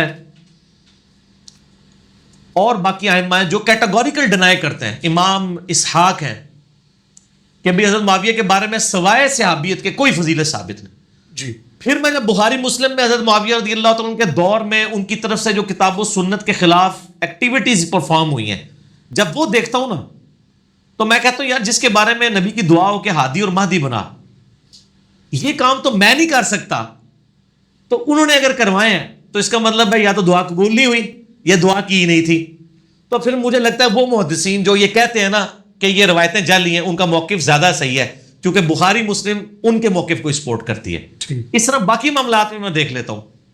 بخاری مسلم میں حدیث ہے چند صحابہ کو دھوکے سے شہید کیا گیا, مرتے وقت انہوں نے دعا کی اے اللہ ہمارے نبی کو ہمارے حال کی خبر کر دینا کہ ہم نے ان کا دین نہیں چھوڑا. انہوں نے یہ نہیں کہا یا رسول اللہ آپ دیکھ لیں, یا رسول اللہ انظر حالنا. جی, قرآن کے حساب سے بالکل صحیح ہے یہ ایاک نعبد و ایاک نستعین. بخاری مسلم میں ہے کہ انہوں نے کہا اے اللہ ہمارے نبی کو ہمارے حال کی خبر کرنا. اب یہ جب جعلی روایتیں ادھر ادھر سے لے کے آتے ہیں تاریخی کتابوں سے کہ جی نبی علیہ السلام کو مدد کے لیے پکارا, قبر رسول پہ جا کے مانگا, وہ جو مصنف ابن ابی شیبہ سے ہے اس میں عامش مدلس ہے, ضعیف روایت ہے, تو میں فوراً بخاری مسلم پہ پیش کر کے میں کہتا ہوں ہاں جو کہہ رہے ہیں نا روایت ضعیف ہے وہ بالکل صحیح کہہ رہے ہیں. بخاری مسلم سے کوئی اس قسم کے فرسودہ عقائد والی کوئی روایت نکال کے بتائیں نا, نہ قرآن میں ہوگی نہ بخاری مسلم میں. تو اس کو آپ پڑھ لیں, باقی چیزیں تو گٹی گٹیز ہیں, باقی آپ کو پتہ چلے گا جو قرآن کا ٹیسٹ پاس کر گیا نا وہ باقی ٹیسٹ خود بخود کو پتہ چل جائیں گے. اور یار قرآن کے پہلے صفحے کے ٹیسٹ کے اوپر کروڑوں لوگ فیل ہو جائیں گے ایاک نعبد و ایاک نستعین پہ. بے شک بے شک. تو جن کا یہ ٹیسٹ فیل ہے ان سے باقی چھوٹے موٹے ٹیسٹ کیا لینے ہیں کیا جو لازمی مضمون میں فیل ہو گئے ہیں بالکل صحیح. توحید کے اندر، باقی چیزیں تو پھر فروئی ہو جائیں گی. تو یہ روند ڈال رہے ہیں اور علماء اکثر کہتے ہیں دیکھو جی حدیثاں بہت نے اختلاف ہوا ہے. یہ ہمیں کو گلا کر رہے ہیں، اللہ کو گلا کریں نا. جی ہمیں کیوں کر رہے ہوتے ہیں؟ تو اس کا مطلب ہے آپ لوگوں کو اسلام سے دور کر رہے ہیں. آپ لوگوں کو یہ بتانا چاہ رہے ہیں کہ ہمارا دین تو ایسے ہی ہے جی، جھگڑے ہی جھگڑے ہیں. کیا کافروں کے سامنے یہ باتیں کریں گے یہ لوگ نہیں کرتے. کہ دیکھو جی حدیثیں تو پتہ ہی نہیں کون سی صحیح ہے، لوگ لڑتے رہتے ہیں؟ کافر کہیں گے اپنے بوجھے رکھو اپنا دین، جی یہی کہیں گے نا. بالکل صحیح. تو ان کو بھی کہیں کہ آپ لوگ اسلام کے لبادے میں چھپے ہوئے اسلام کے دشمن ہو، یہ باتیں کرنا بند کرو. ٹھیک ہے نا. قرآن پڑھو، بخاری مسلم پڑھو. ٹھیک ہو گیا. ٹھیک. کیا کسی صورت میں ضعیف حدیث بیان کی جا سکتی ہیں جب کسی معاملہ میں کوئی صحیح حدیث موجود نہ ہو اور اسے حدیث ہی کہا جائے گا؟ نہیں، حدیث تو نہیں ہوگی، وہ ظاہر ہے. ٹھیک. یعنی اجتہاد سے بہتر ہے کہ اگر کوئی کمزور روایتیں ملتی ہیں اس پہ عمل کر لیا جائے، لیکن صحیح حدیث کے مقابلے پہ تو نہیں کیا جائے گا. میرا یوٹیوب پہ ایک کلپ ہے، ضعیف الاسناد حدیث ایمان کے لیے خطرہ، یہ کلپ دیکھیں. ٹھیک ہے. دوسرا کلپ ہے محدثین نے ضعیف حدیثیں کتابوں میں کیوں لکھی. یہ دو کلپ ہیں، ان میں پورا مقدمہ میں نے کلیئر کیا ہے. اور مسئلہ 36 ہے، ضعیف الاسناد اور من گھڑت احادیث کے فتنے کا تحقیقی جائزہ. میں نے ایچ ڈی کیمرے میں ضعیف احادیث امت کے لیے فتنہ، میں نے ایچ ڈی کیمرے میں بریلویوں کا ترجمہ صحیح مسلم کا مقدمہ دکھایا ہے، جس میں امام مسلم نے کہا ہے کہ احادیث یا تو حلال و حرام کے لیے ہوتی ہیں یا ترغیب و ترہیب کے لیے ہوتی ہیں، یعنی ترغیب دلانے کے لیے اور گناہوں سے نفرت دلانے کے لیے، یا ہوتی ہے فضائل کے لیے جی اور یعنی اس کے مقابلے پہ وعیدیں سنانے کے لیے. ان تینوں کیٹیگریز میں احادیث ان تینوں کیٹیگریز کے لیے لی جاتی ہیں. تو وہ کہتے ہیں یہ ضروری ہے کہ احادیث صحیح ہو. پھر انہوں نے ساتھ یہ لکھا کہ کیا صحیح احادیث تھوڑی ہیں کہ ہم ان روایتوں سے چیزوں کو بیان کریں. اور پھر ان کا کہ جو علماء اپنی کتابوں میں یہ ضعیف روایتیں لکھتے ہیں اور ان کی کمزوریاں امت کو نہیں بتا رہے، یہ علماء جاہل کہلانے کے حقدار ہیں. صحیح. اس زمانے کے علماء کو انہوں نے جاہل کہا ہے امام مسلم نے. تو آج والے تک کھاتے ہی نہیں نے تھوڑے بڑے بڑے محدثین جڑے بڑے ہیں چھڑے محدثین چھڑے خالی نہ دے. ٹھیک. قرآن پاک میں حدیث پر عمل کرنے کا واضح حکم بتا دیں. کئی جگہ ہے. میرا مسئلہ نمبر 35 ہے، منکرین حدیث کے فتنے کا تحقیقی جائزہ، جس میں میں نے کئی آیات قرآن حکیم سے پیش کی ہیں. نبی صلی اللہ علیہ وآلہ وسلم کی مبارک زندگی کے بارے میں آیا نا، لقد کان لکم فی رسول اللہ اسوۃ حسنہ. تو نبی علیہ السلام کا اسوہ حسنہ پہلے نمبر پہ تو قرآن ہے. قرآن کے بعد سنت ہے جو عملی تواتر اور نسل در نسل ٹرانسفر ہوئی ہے، اور تیسرا سورس حدیث ہے. آج کی ڈیٹ میں سنت اور حدیث انٹرچینجبل ہیں، ورنہ ان میں فرق بھی ہے. میرا یوٹیوب پہ کلپ ہے سنت اور حدیث میں فرق. تو یہ تینوں سورسز ہیں جن سے دین یعنی مل رہا ہے. اور سنت تو اتنا بڑا سورس ہے کہ خود قرآن کی حفاظت سنت نے کی ہوئی ہے. یعنی قرآن میرے سامنے تو نہیں نازل ہوا، قرآن مجھے تک کس طرح پہنچا ہے؟ صحابہ نے تابعین کو سکھایا، تابعین نے تبع تابعین کو، نسل در نسل ٹرانسفر ہوا ہے. تو اسی نسل در نسل چیز نے 5 نمازیں بھی ٹرانسفر کی ہیں، بچے کے پیدا ہوتے وقت کان میں اذان بھی ٹرانسفر کی ہے، مردے کے لیے جنازہ بھی ٹرانسفر کیا ہے، مردے کی قبر کو قبلہ رخ بنانے اس کو بھی ٹرانسفر کیا ہے. ٹھیک ہے نا جی. یہ ساری چیزیں سنت نے ٹرانسفر کی ہیں، اور اسی سنت کا ریکارڈ 3 صدی ہجری میں احادیث کی شکل میں لکھا گیا. تو یہ جو ریکارڈ 1200 سال پہلے فریز ہوا ہے وہ زیادہ اتھینٹک ہے، یا جو آج تک فریز نہیں ہو رہا، ہر گلی محلے میں نئی سنت بن رہی ہے، وہ زیادہ اتھینٹک ہے. ایک 1200 سال پہلے جو کچھ دین تھا اس کو لکھ لیا گیا. اب ان 1200 سال میں جو دین میں تبدیلیاں آئی ہیں ان سے ہم آزاد ہو سکتے ہیں اگر 1200 سال پرانی پہلی کتابوں میں پہنچ جائیں. بخاری مسلم پہ آپ 1200 سال کی چھلانگ مار سکتے ہیں، نبی علیہ السلام کے زمانے کے قریب جا سکتے ہیں. ٹھیک ہو گیا. تو سنت، حدیث، قرآن یہ سارے سورس ہیں. قرآن میں واضح حکم ہے. پھر سورہ نساء میں ہے من یطع الرسول فقد اطاع اللہ، جس نے رسول اللہ کی اطاعت کی اس نے اللہ کی اطاعت کی. اچھا، اس کے اندر منکرین حدیث جو ہے نا، پتہ کیا اعتراض کرتے ہیں ان ساری آیات کے بارے میں؟ آپ حیران ہوں گے ان کو شیطان نے کیسا ہائیجیک کیا ہوا ہے. یہ لوگ کہتے ہیں کہ جی یہ جتنی آپ آیات پیش کر رہے ہیں نا کہ رسول کی اطاعت کرو، اللہ کی اطاعت کرو، اس کے رسول کی اطاعت کرو، یہ ساری کی ساری مدنی آیات ہیں. اور مدینے میں چونکہ نبی صلی اللہ علیہ وآلہ وسلم مسلمانوں کے حکمران تھے تو حکمران کی تو اطاعت کرنی چاہیے. اس کا یہ مطلب نہیں کہ آج آپ نبی کی اطاعت کریں گے. وہ کہتے ہیں نبی علیہ السلام سامنے موجود نہیں، ہم کیسے ان کی اطاعت کریں، صرف قرآن ہی ہے. ہم کہتے ہیں حدیث اور سنت بھی ہے، اور قرآن میں حکم ہے کہ رسول کی اطاعت کرو. وہ کہتے ہیں جتنی یہ آیات ہے نا کہ رسول کی اطاعت کرو، یہ مکی آیات ہیں، مدنی آیات ہیں. اور مدینے میں نبی علیہ السلام کی اطاعت تھی نا، کیونکہ آپ حکمران تھے. تو ان کو پھر میں نے پھکی دیا کہ مکی آیات میں بھی اطاعت رسول کا ذکر ہے. تمہاری ڈاکٹرائن تم نے توڑ دی نا. یہ سورہ جن جو ہے یہ مکی صورت ہے، ٹھیک ہو کہ اس کے اندر ایک آیت ہے اور سخت ترین آیت ہے اس حوالے سے. اعوذ باللہ من الشیطان الرجیم، بسم اللہ الرحمن الرحیم. ایک تو یہ بڑی زبردست آیت ہے نا، وَأَنَّ الْمَسَاجِدَ لِلَّهِ فَلَا تَدْعُوا مَعَ اللَّهِ أَحَدًا، اور مسجد اللہ کے لیے، اللہ کے ساتھ کسی کو نہ پکارو. سورہ جن کی آیت نمبر 23 ہے. وَمَن يَعْصِ اللَّهَ وَرَسُولَهُ فَإِنَّ لَهُ نَارَ جَهَنَّمَ خَالِدِينَ فِيهَا أَبَدًا، جو کوئی نافرمانی کرے گا اللہ اور اس کے رسول کی تو بے شک اس کے لیے ہے دوزخ کی آگ ہمیشہ کے لیے. اب یہ مکی آیت ہے، تو نبی علیہ السلام تو مکے میں خود چھپ چھپ کے یعنی زندگی گزر رہی تھی کافروں کے شر سے بچنے کے لیے. تو وہاں تو آپ حکمران نہیں تھے، تو پھر صحابہ کرام کن چیزوں میں اطاعت کر رہے تھے جو نبی علیہ السلام ان کو سکھاتے تھے. پھر نماز کو تو منکرین حدیث بھی مانتے ہیں. تو نماز کا پورا طریقہ اسی طریقے سے پوری نٹی گٹیز کے ساتھ قرآن میں تو نہیں آیا، اور یہ قرآن کا عیب نہیں ہے. یہ بعض اہل حدیث بھی قرآن کے عیب گنوانا شروع کر دیتے ہیں نعوذ باللہ، حدیث میں غلوف کر کے، اور وہ کہتے ہیں ہم اہل حدیث اسی لیے کہتے ہیں اپنے آپ کو. میں کہتا ہوں ہمیں اہل حدیث نہیں کہنا چاہیے، آپ نے کہنا آپ کے اہل قرآن والحدیث والاجماع والسنہ. ہم قرآن کے بھی اہل ہیں، حدیث کے بھی، سنت کے بھی، اجماع کے بھی. خالی اہل حدیث کیوں، خالی آل القرآن کیوں؟ ٹھیک ہے، اسی کو محدثین نے اہل سنت والجماعت کہہ دیا کہ ہم نبی کی سنت میں ہیں اور ان کی جماعت صحابہ کی سنت کے اوپر ہیں. تو قرآن تو اس میں داخل ہی ہو گیا. تو یہ مطلب منکرین حدیث کو بتائیں کہ آپ جو چیزیں خود مانے ہوئے ہیں عملی تواتر کے ساتھ، اجماع کے ساتھ، وہ ساری کی ساری چیزیں وہی احادیث میں موجود ہیں، ان کو بھی مانیں. نبی علیہ السلام کی اطاعت کا حکم موجود ہے. ٹھیک ہو گیا. ضعیف احادیث محدثین نے کیوں جمع کی جبکہ کئی محدثین کو پتہ بھی تھا کہ ایسا کرنے سے امت میں بہت اختلافات کھڑے ہوتے ہیں؟ بتا دیا نا کہ ضعیف احادیث محدثین نے کتابوں میں کیوں لکھی، ایز اے نالج جمع کی ہے انہوں نے. باقی کتابوں میں انہوں نے لکھ بھی دیا صحیح حدیث، کیونکہ اگر نہ لکھتے تو انہوں نے کہنا ساڑیاں بھی ایسا گونگیاں نے.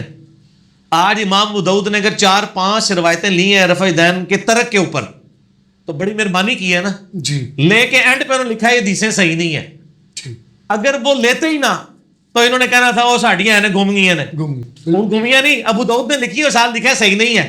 وَلَيْسَ بِصَحِيحٍ عَلَى هَذَا الْمَعنَى، تو یہ زیادہ نیکی کی ہے نا. ہاں، بیلنس کر دیا. اسلام زندہ ہوتا ہے ہر کربلا کے بعد، اس جملے کی کیا شرعی نصیحت؟ بالکل ٹھیک ہے، کربلا تو روزانہ ہوتی ہے. کربلا تو ایک سمبل بن گیا نا. قیامت تک جتنے لوگ بھی اقلیت میں رہیں گے سچائی پہ ہونے کے باوجود، ان کو سہارا حضرت حسین علیہ السلام سے ملے گا. کہ حسین علیہ السلام بھی اقلیت میں تھے اپنے زمانے میں، لیکن انہوں نے یعنی دین کے لیے قربانی دی، سچائی کے لیے کھڑے ہو گئے. مخالفین تو ہزاروں لاکھوں میں تھے. تو کربلا تو روزانہ ہو رہی ہے. بلکہ آپ جتنے بھی لوگ ہیں وہ آپ دیکھیں، آپ بریلویوں سے پوچھیں، بریلوی اب عرب میں تھوڑے ہیں نا، تو وہ کہیں گے ہمارے لیے تو یہاں کربلا بنی ہوئی ہے. وہاں تو کوئی جادو کرتا ہوا، تعویذ دھاگے کرتا ہوا پکڑا جائے تو وہ قتل بھی کروا دیتے ہیں. تو وہ کہیں گے دیکھیں جی اسلام زندہ ہوتا ہے ہر کربلا کے بعد. یہاں کربلا بنی ہوئی ہے اہل حدیث کے لیے. اہل حدیث بیچارے کسی حنفیوں کی مسجد میں آمین اونچی کہہ دیں تو وہ مشکل ان کے لیے کھڑی ہو جاتی ہے. تو وہ کہیں گے دیکھیں جی اسلام زندہ ہوتا ہے ہر کربلا کے بعد. بنگلہ دیش میں چلے جائیں دیوبندی اکثریت میں. افغانستان میں آپ کو پتہ ہے کئی اہل حدیثوں کے شولڈر توڑے گئے ہیں رفع دین کرنے کے اوپر. ٹھیک ہے، انگلیاں کاٹی گئی ہیں رفع سبابہ کے اوپر. ٹھیک ہے نا جی. کافروں نے نہیں، مسلمانوں نے، ٹھیکیداروں نے، اسلام کے جو بنے ہوئے مولوی. اس لیے میں کہتا ہوں مولویوں سے ڈریں گے ان کی حکومت آ جائے.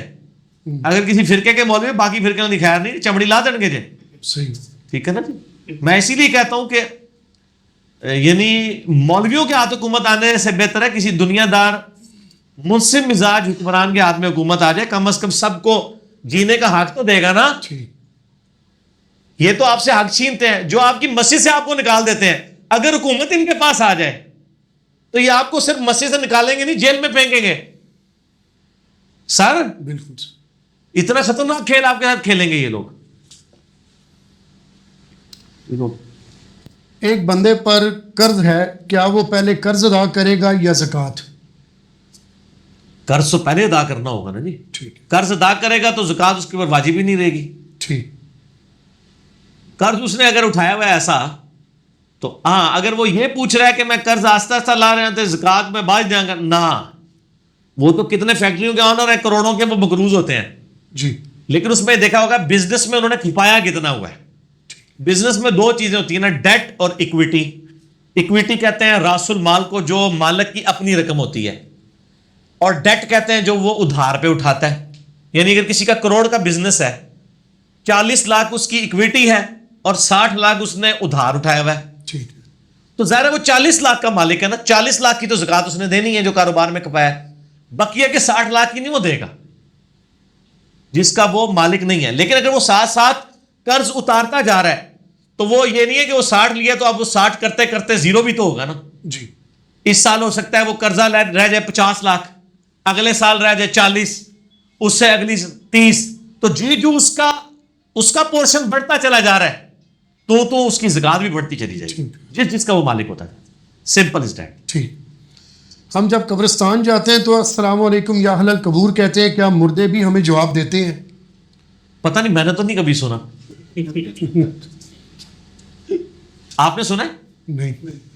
یہ جن بزرگوں کے بارے میں دعوے کر رہے ہیں نا کہ وہ جواب دیتے ہیں ان کو, اچھا اچھا اچھا. تو ان سے پوچھے کہ بزرگوں نے کبھی سنا ہے نا. اچھا سیدھے پھر تو آپ پتہ نا کتنے پہنچا گے. سوال ان کو چھوڑ دیں آپ. یہ بزرگ جب تک مرتے نہیں ہیں, کیونکہ زندہ بھی تو ان کے ماشاءاللہ تھوک کے حساب سے نا. ہم کہتے ہیں یہ بزرگ جب سوئے ہوئے ہو نا, ان کے سرانے پہ کھڑے ہو کے ان کو گالیاں نکالیں. انورٹڈ کاما میں یعنی چلو دوسروں کے بزرگوں کو گالیاں نکال لیں, اپنوں کو تو آپ نہیں نکالیں گے نا. گالیاں نکالیں اگر کوئی شخص, ہم تو گالی نکالنے والے نہیں ہیں نا, ہم تو گالیاں کھانے والے ہیں. وہ کہتے ہیں نا ہم درود والے ہیں, بارود والے نہیں ہیں. تو ان درود والوں کو کہتا ہوں کہ آپ گالیوں والے, گالیاں دینے والے, ہم گالیاں کھانے والے ہیں.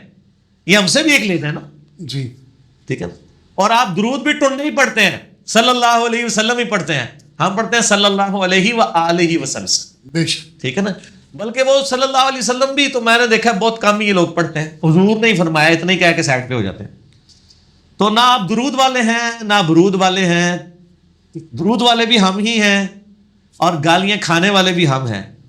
ٹھیک ہے. مولا علی کے ماننے والے ہیں نا, مولا علی پہ ممبروں پہ آپ لوگوں کے بزرگوں نے لانتیں کی ہیں, تو ہم بھی صبر و شکر سے کھا رہے ہیں گالیاں. آپ گالیاں دینے والے ہیں. ٹھیک ہے. باقی یہ کہنا گستاخوں کو گالیاں دینا ثواب کا کام ہے, اس پہ میرا کلپ آ چکا ہے. کیا گستاخوں کو گالیاں دینی ہے, گالیاں دینا ثواب کا کام ہے؟ میں نے ان کے سارے جو جھوٹے طریقے سے دلائل دیے میں نے ان کا جواب دیا اللہ کے فضل سے, کیونکہ اسلام کو بدنام کر رہی تھی نا گالیوں والی پارٹی. جی. تو یہ جو ان کو کہ اپنے بزرگوں کے سامنے آپ کوئی بات کریں جب وہ سوئے ہوئے ہوں, خراٹے لے رہے ہوں, اور بعد میں ان کو اٹھا کے پوچھے میں نے کیا بات کی تھی, تو بتا دیں گے؟ نہیں. تو قبر جا کے انہوں نے کہ مطلب کوئی کیمرہ فٹ کر لیں. جیڑا جیدے جی نہیں سن رہا وہ کہتے نہیں طاقتاں وج جاندیاں نے, یہ ہو جاتا ہے وہ ہو جاتا ہے. او میرے بھائی, ایک حدیث بخاری مسلم میں آئی ہے کہ مردہ جانے والوں کی قدموں کی چاپ سنتا ہے. بزرگ نہیں, ابو جہل نے بھی سنی ہے چاپ. ٹھیک ہے. وہ اس لیے سنتا ہے کہ نیک مردہ جو ہے نا اس کو خوشی ہوتی ہے. جو بخاری مسلم میں حدیث ہے کہ بندے کے 3 دوست ہیں, ایک ہی قبر میں جاتا ہے, 2 باہر رہ جاتے ہیں. اس کے رشتہ دار اور مال باہر رہ جاتے ہیں جی. اور اس کے اعمال ساتھ جاتے ہیں. اچھا. تو وہ خوش ہوتا ہے کہ یہ لوگ جا رہے ہیں تو میں نے ان پہ کون سا تکیہ کیا تھا, میں تو اپنے مال ساتھ لے کے آیا ہوں. ٹھیک. اور جو گناہ گار فاسق و فاجر ہوتا ہے اس کی حسرت میں اضافہ ہوتا ہے کہ میں تو ان پہ تکیہ کر کے بیٹھا تھا, یہ بھی مجھے دفنا کے چھوڑ گئے. تو ہر بندہ قدموں کی چاپ سنتا ہے. تو یہ بزرگوں کو آپ نے کیوں اس میں اٹھایا ہوا ہے؟ وہ تو ابو جہل بھی سنتا ہے.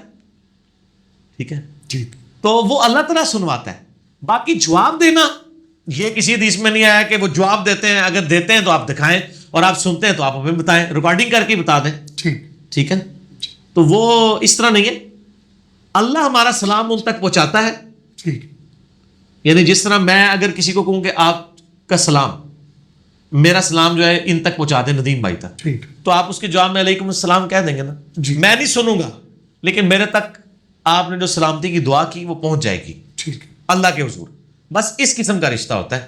یہ نہیں ہوتا کہ نہ مردے ڈائریکٹ سن رہے ہوتے ہیں سلام, نہ مردے ڈائریکٹ جواب دے رہے ہوتے ہیں, ٹھیک, بلکہ اللہ تعالیٰ پہنچاتا ہے اور وہ جواب دیتے ہیں, اور جواب وہ ہمارے تک پہنچتا کوئی نہیں, ان دعاؤں کا حصہ ہمیں پہنچتا ہے. بخاری مسلم میں الفاظ ہیں, جب تم نماز میں پڑھتے ہو السلام علیکہ ایھا النبی اور السلام علینا وعلی عباد اللہ الصالحین, عبداللہ ابن مسعود کے الفاظ ہیں بخاری مسلم میں کہ ہم اس کے ساتھ پڑھا کرتے تھے السلام علی جبرائیل, السلام علی میکائیل, السلام علی اسرافیل. تو نبی علیہ السلام فرمایا کہ تم فرشتوں کے نام لے کے سلام کیوں پڑھتے ہو؟ جب تم نے پڑھ دیا وعلی عباد اللہ الصالحین تو سارے اس میں شامل ہو گئے, اللہ تمہارا سلام ان تک پہنچا دے گا. ٹھیک, تو اللہ ہمارا سلام ہمارے نبی تک بھی پہنچا رہا ہے, صحابہ تک بھی پہنچا رہا ہے, اہل بیت تک بھی پہنچا رہا ہے, اور ان کی دعاؤں کا حصہ ہمیں پہنچ رہا ہے. باقی اگر کہیں کہ کوئی ریکارڈنگ آڈیو سن سکے یا ویڈیو, نہ, امپاسبل. یار سیدہ عائشہ اس حجرے میں رہی ہیں جس میں نبی علیہ السلام کی قبر مبارک تھی 47 سال تک. کوئی ضعیف روایتی دکھائیں کہ حضرت عائشہ نے کہا ہو کہ میں نے آج قبر مبارک سے نبی علیہ السلام کی آواز سنی ہے. اللہ, بالکل صحیح. یا وہ جب جنگ جمل کے لیے نکلی ہیں, ہو پہ کتے بھونکے ہیں اور وہاں جا کے ان کو شرمندگی ہوئی اور واپس کا ارادہ کیا, بعد میں ایک تلخ حقیقت ہے, قبر رسول سے تو آواز نہیں ہے کہ عائشہ کیوں جا رہی ہو علیہ السلام میں. بالکل صحیح. بعد میں وہ کہتی ہے مجھے میرے سوکنوں کے ساتھ دفن کرنا, مجھے رسول اللہ کی قبر کے ساتھ دفن نہ کرنا. بخاری کے الفاظ ہیں, اور مصنف ابن ابی شیبہ میں نے حضور کے بعد وہ کام کیا ہے, وہ لفظ تو بڑے سخت ہیں, وہ نیا کام دین میں کیا, یعنی بدعت کی. قرآن میں حکم تھا نا نبی کی بیویوں گھروں میں ٹھہری رہو, جی, تو حضرت عائشہ خود اپنے اوپر فٹ کرتی تھی, لیکن چونکہ انہوں نے اللہ سے معافی مانگی ہے, ہم اللہ سے امید کرتے ہیں دنیا اور آخرت میں حضور کی وہ بیوی ہے انشاءاللہ. عمار ابن یاسر کا خطبہ ہے بخاری میں کہ عائشہ دنیا اور آخرت میں تمہارے نبی کی بیوی ہے, لیکن اللہ نے تمہیں آزمائش میں ڈالا ہے کہ عائشہ کی اطاعت کرتے ہو یا اللہ کی اطاعت کرتے ہو, کیونکہ حضرت علی کی اطاعت اللہ کی اطاعت ہے, کیونکہ اولی الامر منکم ہے, وہ اطیعوا اللہ واطیعوا الرسول واولی الامر منکم. حضرت عائشہ کی توہین نہیں کی عمار ابن یاسر نے, وہ رسپیکٹ اپنی جگہ. تو حضرت عائشہ نے سنا. سیدہ فاطمہ حضور کے بعد 6 مہینے زندہ رہی ہیں, حضور کے غم میں ہی فوت ہوئی ہیں, جی, تو انہوں نے تو کہیں حضور صلی اللہ علیہ وسلم کو. بخاری کے الفاظ ہیں انس تم لوگوں کے دلوں نے کیسے گوارا کیا کہ رسول اللہ کے اوپر مٹی ڈال دو. ٹھیک ہے, ان کو کسی نے ہنستے ہوئے نہیں دیکھا, انہوں نے تو کبھی نہیں کہا کہ مجھے آج حضور خواب میں آئے تھے, آج مجھے حضور جو ہیں وہ صلی اللہ علیہ وسلم کی آواز آئی تھی. آج کل ہر چوتھے بندے کو خواب آیا ہوا ہے. جی, ٹھیک ہے, وہ کل ایک بریلوی عالم دین آئے ہوئے تھے, لیکن وہ اب ماشاءاللہ علمی کتابی ہوگی اس طرف آلموسٹ پہنچ چکے ہیں. تو انہوں نے ایک بڑی پیاری بات کی ہے, انہوں نے کہا پرانے زمانے میں لوگ جو ہے نا وہ حدیثیں گھڑا کرتے تھے, ٹھیک ہے نا, تو نبی علیہ السلام کے اوپر, کیونکہ زمانہ قریب تھا, میں نے فلاں سے سنا, اس نے فلاں سے فلاں سند پہنچا دی. کہتے ہیں اب 1400 سال میں تو ان کو 25-30 بندے ڈالنے پڑیں گے, فلاں نے فلاں سے سنا, فلاں سے. کہتے ہیں اب وہ سند گھڑنا تو ہو گیا مشکل, اب انہوں نے خواب گھڑنے شروع کر دیے. کیسے پوائنٹ کی بات کی ہے انہوں نے, کہتے بھی صحابہ تابعین کے زمانے میں, مسلم شریف کے مقدمے میں ہے, امام مسلم لکھتے ہیں کہ مدینے میں 100 نیک لوگ تھے تبع تابعین میں سے, جن کے نیک ہونے پہ بھی اتفاق تھا اور اس پہ بھی اتفاق تھا کہ حدیث ان سے نہیں لی جائے گی, حدیث میں یہ جو ہے وہ نیک نہیں ہے. ہار سنی سنائی بات آگے کر دیتے ہیں.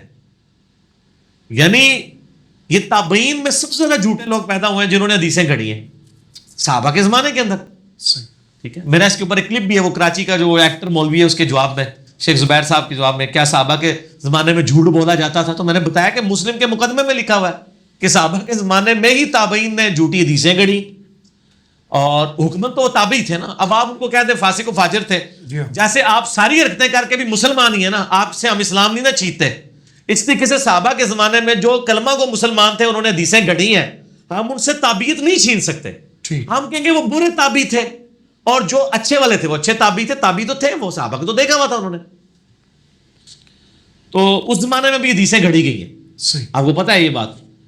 اس زمانے میں جب اتنے برے برے کام ہوئے ہیں, تو یعنی آج کے زمانے میں بھی اگر ہوتے ہیں تو اس میں پریشانی نہیں ہونی چاہیے. تو بڑی اچھی بات ان کی کہ اس زمانے میں لوگ سند گھاڑ لیتے تھے, کیونکہ 2-3 بندے بیچ پاڑے پہنتے سن نا. ایک بندہ کہہ دے میں نے حسن بصری سے سنا, انہوں نے انس ابن مالک سے, انہوں نے نبی علیہ السلام سے. ہوں جو کوئی بریلوی دیوبندی والے حدیث مولوی کہے کہ میں نے فلانے سے سنا, میں نے فلانے سے سنا, کتنے بندے بیچ پائے گا. ٹھیک ہے, 1400 سال جنگل عبور کرنا پڑے گا. تو انہیں کہا بھائی یہ اوکھا کام ہے, چپ کر کے خواب ہی پڑھاؤ. خواب ہی تو تمہیں کوئی روایت کرنے کی ضرورت نہیں. یعنی ایک اسلامی بھائی کا بیان ہے کہ نبی علیہ السلام خواب میں آئے, انہوں نے یہ فرما دیا, بس ختم. تو یہ اس لیے خواب گڑے جاتے ہیں. دیکھیں کیسے کیسے ٹروتھ ریویل ہوتے ہیں اس مجلس کے اندر. ٹھیک ہے. گھر میں لڑائی ختم کرنے کے لیے اور کاروبار میں برکت کے لیے کوئی وظیفہ بتائیں. وظیفے سے پہلے میرے بھائی اپنے آپ کو صحیح کریں. یہ جو لڑائیاں ہو رہی ہوتی ہیں نا کسی لاجک کی بنیاد پہ ہو رہی ہوتی. لڑائی سے بچنے کا واحد طریقہ صبر ہے. جب آپ کہتے ہیں نا کہ مجھے میرا حق اسی دنیا میں اسی وقت چاہیے تو پھر لڑائی ہوتی ہے. جو آپ سے لڑائی کرتے ہیں آپ اپنے حق سے دستبردار ہو جائیں. یعنی یہ میں آپ کو صرف زبانی نہیں میں اپنے کیس میں کرتا ہوں. ٹھیک ہے نا جی. حالانکہ مجھے بہت زیادہ غصہ آیا کرتا تھا. آج سے میں 15-20 سال پہلے کی بات کر رہا ہوں. تو شادی کے بعد جو ہے نا انسان کا غصہ کم ہونا شروع ہو جاتا ہے کیونکہ صبر کرنا پڑ جاتا ہے. تو میرا تو ماشاءاللہ کافی زیادہ یعنی میری وائف کا بھی بڑا تیز مزاج ہے. تو ہماری لڑائی نہیں ہوتی ہے کیونکہ جب وہ غصے میں ہوتی ہے تو خاموشی اختیار کر لیتا ہے چاہے قصور اس کا بھی ہو. جب بالکل ٹھنڈی ہو جائے پھر اس کو بتاتے ہیں کہ یہ جو پچھلے ہفتے فلاں موقع پہ تم نے کیا تھا تو وہ کہتی ہے ہاں غلط ہو. تو آپ اس موقع پہ بدلہ نہ لیں, خاموشی اختیار کریں. جب آپ کہیں گے مجھے حق ملے اور اگر نہ بھی ملے حق اللہ کے حضور ثواب تو پکا ہے نا. ان اللہ مع الصابرین. اس وجہ سے پھر جھگڑے ختم ہو جائیں گے. دوسری کیا بات تھی ان کی؟ وظیفہ کاروبار میں برکت. کاروبار کی برکت کے لیے رزق میں برکت کے لیے تو بخاری مسلم میں حدیث ہے جو شخص یہ چاہتا ہے کہ اس کا عمر دراز کر دی جائے اور رزق کھول دیا جائے تو رشتہ داروں کے ساتھ اس نے سلوک کرے. اور یہ اکثر لوگ نہیں کر رہے ہوتے مشکل. اور رشتہ داروں میں بھی سمجھ رہے ہوتے ہیں کہ وہ چاچے دیتے مامے دیتے تائے دے. نہ, پہلے نمبر پہ ماں باپ بیوی بچے اور بہن بھائی یہ ہیں اصل میں رشتہ دار. باقی تو دور کے رشتہ دار ہیں. تایا زاد پھپھی زاد چاچا زاد یہ دور کے رشتہ دار ہیں. جو آپ کے قریبی رشتہ دار قرآن میں ہے نا وہ آپ کے ہیں بہن بھائی ماں باپ بیوی بچے. ٹھیک ہو گیا جی. اور ماں باپ میں ظاہر ہے دادی دادا نانی نانا بھی شامل ہیں. ٹھیک ہو گیا جی. ان کے ساتھ اس نے سلوک کریں. باقی وظائف میرا یوٹیوب پہ کلپ لاکھوں لوگ دیکھ چکے ہیں, 5 لاکھ سے زیادہ لوگ دیکھ چکے ہیں. مصیبت اور پریشانی سے بچنے کے 3 وظائف میں نے احادیث کی روشنی میں بتایا. لا الہ الا انت سبحانک انی کنت من الظالمین, حسبنا اللہ ونعم الوکیل, اور یا حی یا قیوم برحمتک استغیث. یہ 3 وظیفے ایک ایک بار پڑھیں, دروشی پڑھ کے اللہ سے دعا کریں. اور دعا بھی بتا دی ہے, اللہم ربنا آتینا فی الدنیا حسنہ وفی الآخرۃ حسنہ وقنا عذاب النار. دنیا کی ہر پریشانی کے لیے یہ ایک ہی دعا ہے. ٹھیک ہو گیا. اس پہ بھی میرا ایک کلپ ہے. دی بیسٹ دعا کون سی ہے؟ بخاری مسلم کے الفاظ ہیں, یہاں پہ لکھے بھی ہوئے ہوں گے کہ صحیح بخاری کے اندر الفاظ موجود ہیں. بخاری میں 6389, مسلم میں 6840. انس بن مالک کہتے ہیں کہ نبی علیہ السلام کوئی اور دعا کریں یا نہ کریں ہمیشہ یہ دعا ضرور کرتے تھے. باقی دعائیں چھوڑ بھی دیتے تھے, یہ دعا نہیں چھوڑتے تھے. اللہم ربنا آتینا فی الدنیا حسنہ وفی الآخرۃ حسنہ وقنا عذاب النار. اس میں جو مولویوں نے لگا لیا نا وقنا عذاب القبر یہ سب بدعت ہے. آخرت میں یہ سب کچھ شامل ہے. بخاری مسلم کے الفاظ ہیں جو مر گیا اس کی آخرت قائم ہو گئی. دنیا میں ساری دنیا کی مصیبتیں اس میں کور ہو گئی, اور آخرت میں عذاب قبر ہو, برزخ ہو, پل صراط ہو, میزان عمل ہو, سب کی سب چیزیں آخرت ہیں, دونوں کور ہیں. اور یہ دعا اتنی زبردست ہے کہ مسلم میں الفاظ ہیں. صحیح مسلم میں حدیث ہے, مشکات میں بھی آپ کو دعاؤں والے چیپٹر میں مل جائے گی. نبی علیہ السلام ایک صحابی کی عیادت کے لیے گئے اور حدیث کے الفاظ ہیں وہ چڑیا کی طرح سوکھ کے پتلا ہو چکا ہوا تھا. آپ صلی اللہ علیہ وسلم نے اس کی جب یہ حالت دیکھی نا وہ آپ نے فرمایا تو اللہ سے کیا مانگتا ہے؟ اس نے کہا یا رسول اللہ میں اللہ سے ایک ہی دعا کرتا ہوں کہ یا اللہ جو تو نے مجھے آخرت میں عذاب دینا ہے نا دنیا میں دے دے. استغفر اللہ واتوب الیہ. یہ اکثر لوگ کیا بھی دے دینا منو تو اللہ نے چھوٹا ہی دوزہ کھینچا ہے. انشاءاللہ تو دوزہ کی چھوٹے گا کیونکہ بخاری مسلم کے الفاظ ہے میں اپنے بندے کے گمان کے قریب ہوں. میں ہمیشہ اللہ سے یہ گمان کرتا ہوں کہ انشاءاللہ مجھے اللہ بلا حساب و کتاب بخش دے گا. انشاءاللہ میں حساب و کتاب کے قابل ہی نہیں ہوں تو میں اللہ سے یہی امید رکھتا ہوں, لیکن خالی کھلی امید نہیں کوشش بھی کرتا ہوں. ٹھیک ہے. بخاری مسلم کے الفاظ ہیں محض کوئی اپنے اعمال کی بنیاد پہ جنت میں نہیں جائے گا جب تک اللہ کی رحمت نہ ہو. ایک صحابی نے جرت کر کے پوچھا یا رسول اللہ آپ بھی؟ فرمایا ہاں مجھے بھی جب تک میرے رب کی رحمت ڈھانپ نہ لے میں بھی جنت میں نہیں داخل ہو سکتا. رحمت الگ سے ضرورت ہے, اعمال بھی. تو مسلم کے الفاظ ہے آپ نے پوچھا تو اللہ سے کیا مانگتا ہے تو کہا یا رسول اللہ میں کہتا ہوں جو آخرت میں عذاب دینا ہے دنیا میں. آپ فرمایا سبحان اللہ یہ آپ حیرانگی میں کہا کرتے تھے اللہ پاک ہے غلطیوں سے، یعنی تو اتنی بڑی غلطی کر رہا ہے، اوے کیا تو اس چیز کا اہل ہو سکتا ہے کہ اس دنیا میں بھی اللہ کا عذاب برداشت کرے؟ اور تجھے تو اللہ سے مانگنا چاہیے تھا ربنا آتنا فی الدنیا حسنہ وفی الآخرۃ حسنۃ وقنا عذاب النار۔ صحابہ کہتے ہیں اس نے یہ دعا کی تو دنوں ہی میں اس کی صحت واپس آ گئی، بالکل جیسے مردہ زندہ ہوتا ہے نا، وہ ٹھیک ہو گیا۔ یہ فنیٹک قسم کی اپروچ نہیں ہونی چاہیے۔ صوفیاء میں یہی تھی نا، گندے کپڑے، ننگے پھرنا، فاقے کرنا، اور وہ کہتے ہیں بس اس طرح ہی رہو تو اللہ کو حاصل کرو گے، بیوی بچے رکھنے کی ضرورت نہیں ہے۔ اور نبی علیہ السلام کیا کہتے ہیں؟ دنیا میں حسنہ، آخرت میں بھی حسنہ۔ بخاری مسلم کے الفاظ ہیں، امام بخاری نے اس پہ باب باندھا ہے کہ عبادت کے اندر غلو کرنا مکروہ ہے۔ اور مجھے یاد ہے جب میں بریلوی تھا، میں اپنے بریلوی علماء کے پاس یہ حدیثیں لے کے جاتا تھا کہ یہ صوفیاء کس قسم کے دین پہ عمل کرتے رہے ہیں، نبی علیہ السلام کی تو یہ تعلیمات ہی نہیں ہے۔ تو وہ کہتے تھے ان حدیثوں کو نہ پڑھا کریں آپ، تو ان کو پتا تھا کہ یہ کہیں علمی کتابی نہ ہو جائے، یہ ٹنی سے سنی نہ بن جائے جی، اور اللہ کے فضل سے بن گئے، الحمدللہ سنی بن گئے، صحیح والے سنی، کتاب و سنت والے، سن سنا کے سنی نہیں۔ تو بخاری مسلم میں الفاظ ہے، یہ حدیث آپ کو کتاب و سنت کو مضبوطی سے پکڑنے والا چیپٹر مشکات کا اس میں بھی مل جائے گی، اور بخاری میں نکاح والے چیپٹر کے شروع میں آپ کو یہ حدیث ملے گی۔ یہ بخاری مسلم دونوں میں ہے۔ 3 اصحاب آئے نبی علیہ السلام کی غیر موجودگی میں، امہات المومنین سے انہوں نے پردے میں پوچھا کہ نبی علیہ السلام ہے؟ ان کا نبی علیہ السلام تو نہیں ہے۔ تو انہوں نے کہا اچھا آپ صلی اللہ علیہ وآلہ وسلم کے بارے میں آپ ہمیں بتائیں کہ آپ کی عبادت کیسی ہے۔ تو امہات المومنین نے بتایا کہ آپ صلی اللہ علیہ وآلہ وسلم ایک نارمل انسان ہے، آپ نفلی روزے رکھتے بھی ہیں، نہیں بھی رکھتے ہیں، رات کو عبادت بھی کرتے ہیں اور سو بھی جاتے ہیں اور اپنی بیویوں کے پاس بھی جاتے ہیں۔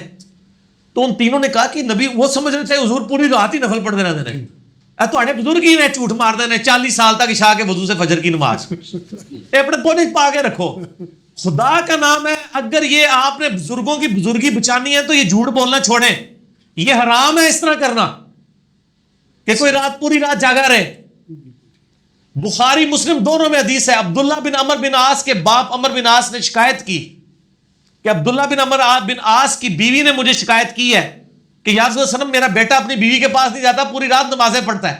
آپ نے عبداللہ بن عمر بن عاص کو بلا کے ڈانٹا اور آپ نے فرمایا اے عبداللہ تیری بیوی کا بھی تجھ پہ حق ہے، تیرے جسم کا بھی تجھ پہ حق ہے، ٹھیک ہے، تیرے خاندان کا بھی تجھ پہ حق ہے، اگر روزانہ رات کو جاگے گا تو تیری آنکھیں اندھی ہو جائیں گی، رات کو آرام بھی کیا کر، اپنی بیوی کے پاس بھی جایا کر۔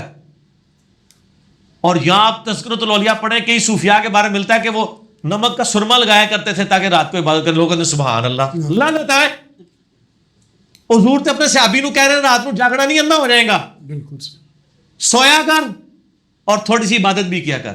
تھوڑے پاپے کہتے ہیں عشاء کے وضو سے فجر کی نماز پڑھتے سن، وہ میرا پتہ کس نے پڑھتے سن، فجر داخل ہوتی ہے نا 5 بجے، 4:55 عشاء پڑھتے سن تے 5 بجے فجر، راتی گھراٹے ہی مارتے سن جی۔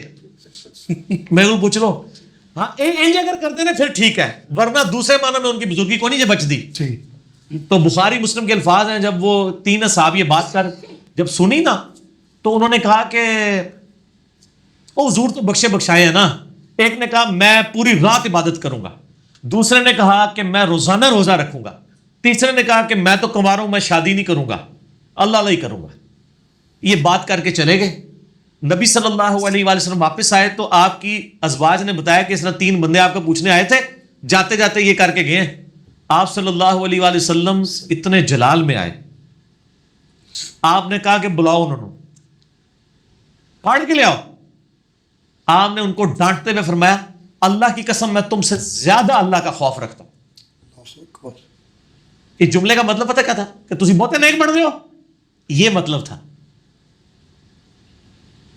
لیکن نبی علیہ السلام کے ایک اخلاق تھے نا، آپ بات اس انداز میں کرتے تھے، اللہ کی قسم میں تم سے زیادہ اللہ کا تقوی رکھتا ہوں،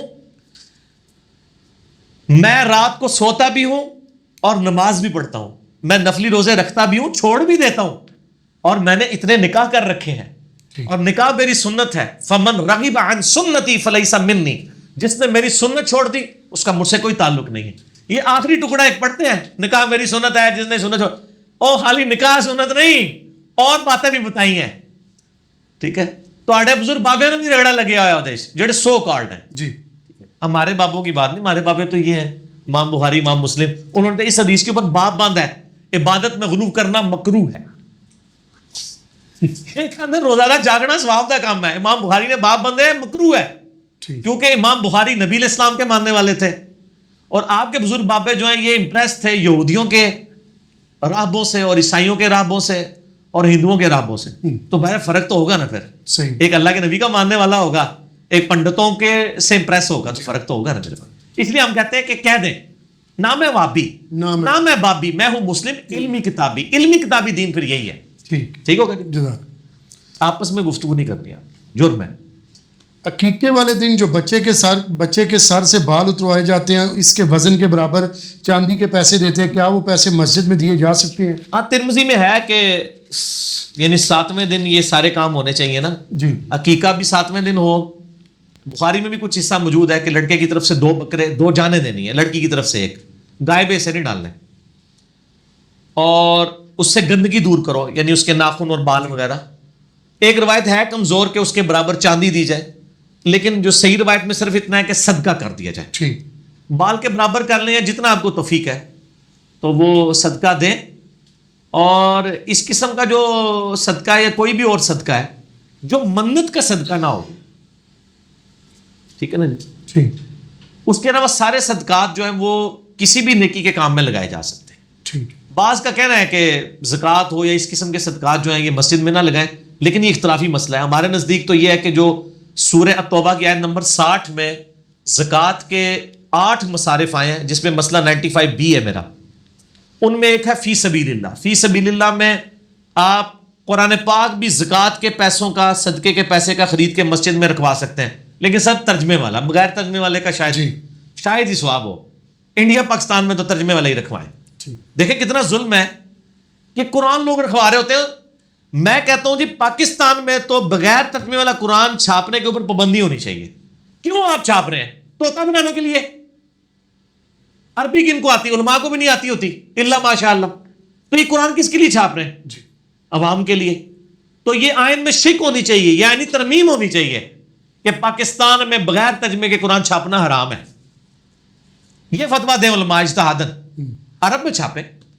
کیونکہ یہ آپ لوگوں کو طوطا بنا رہے ہیں, آپ خود ہی پیسے.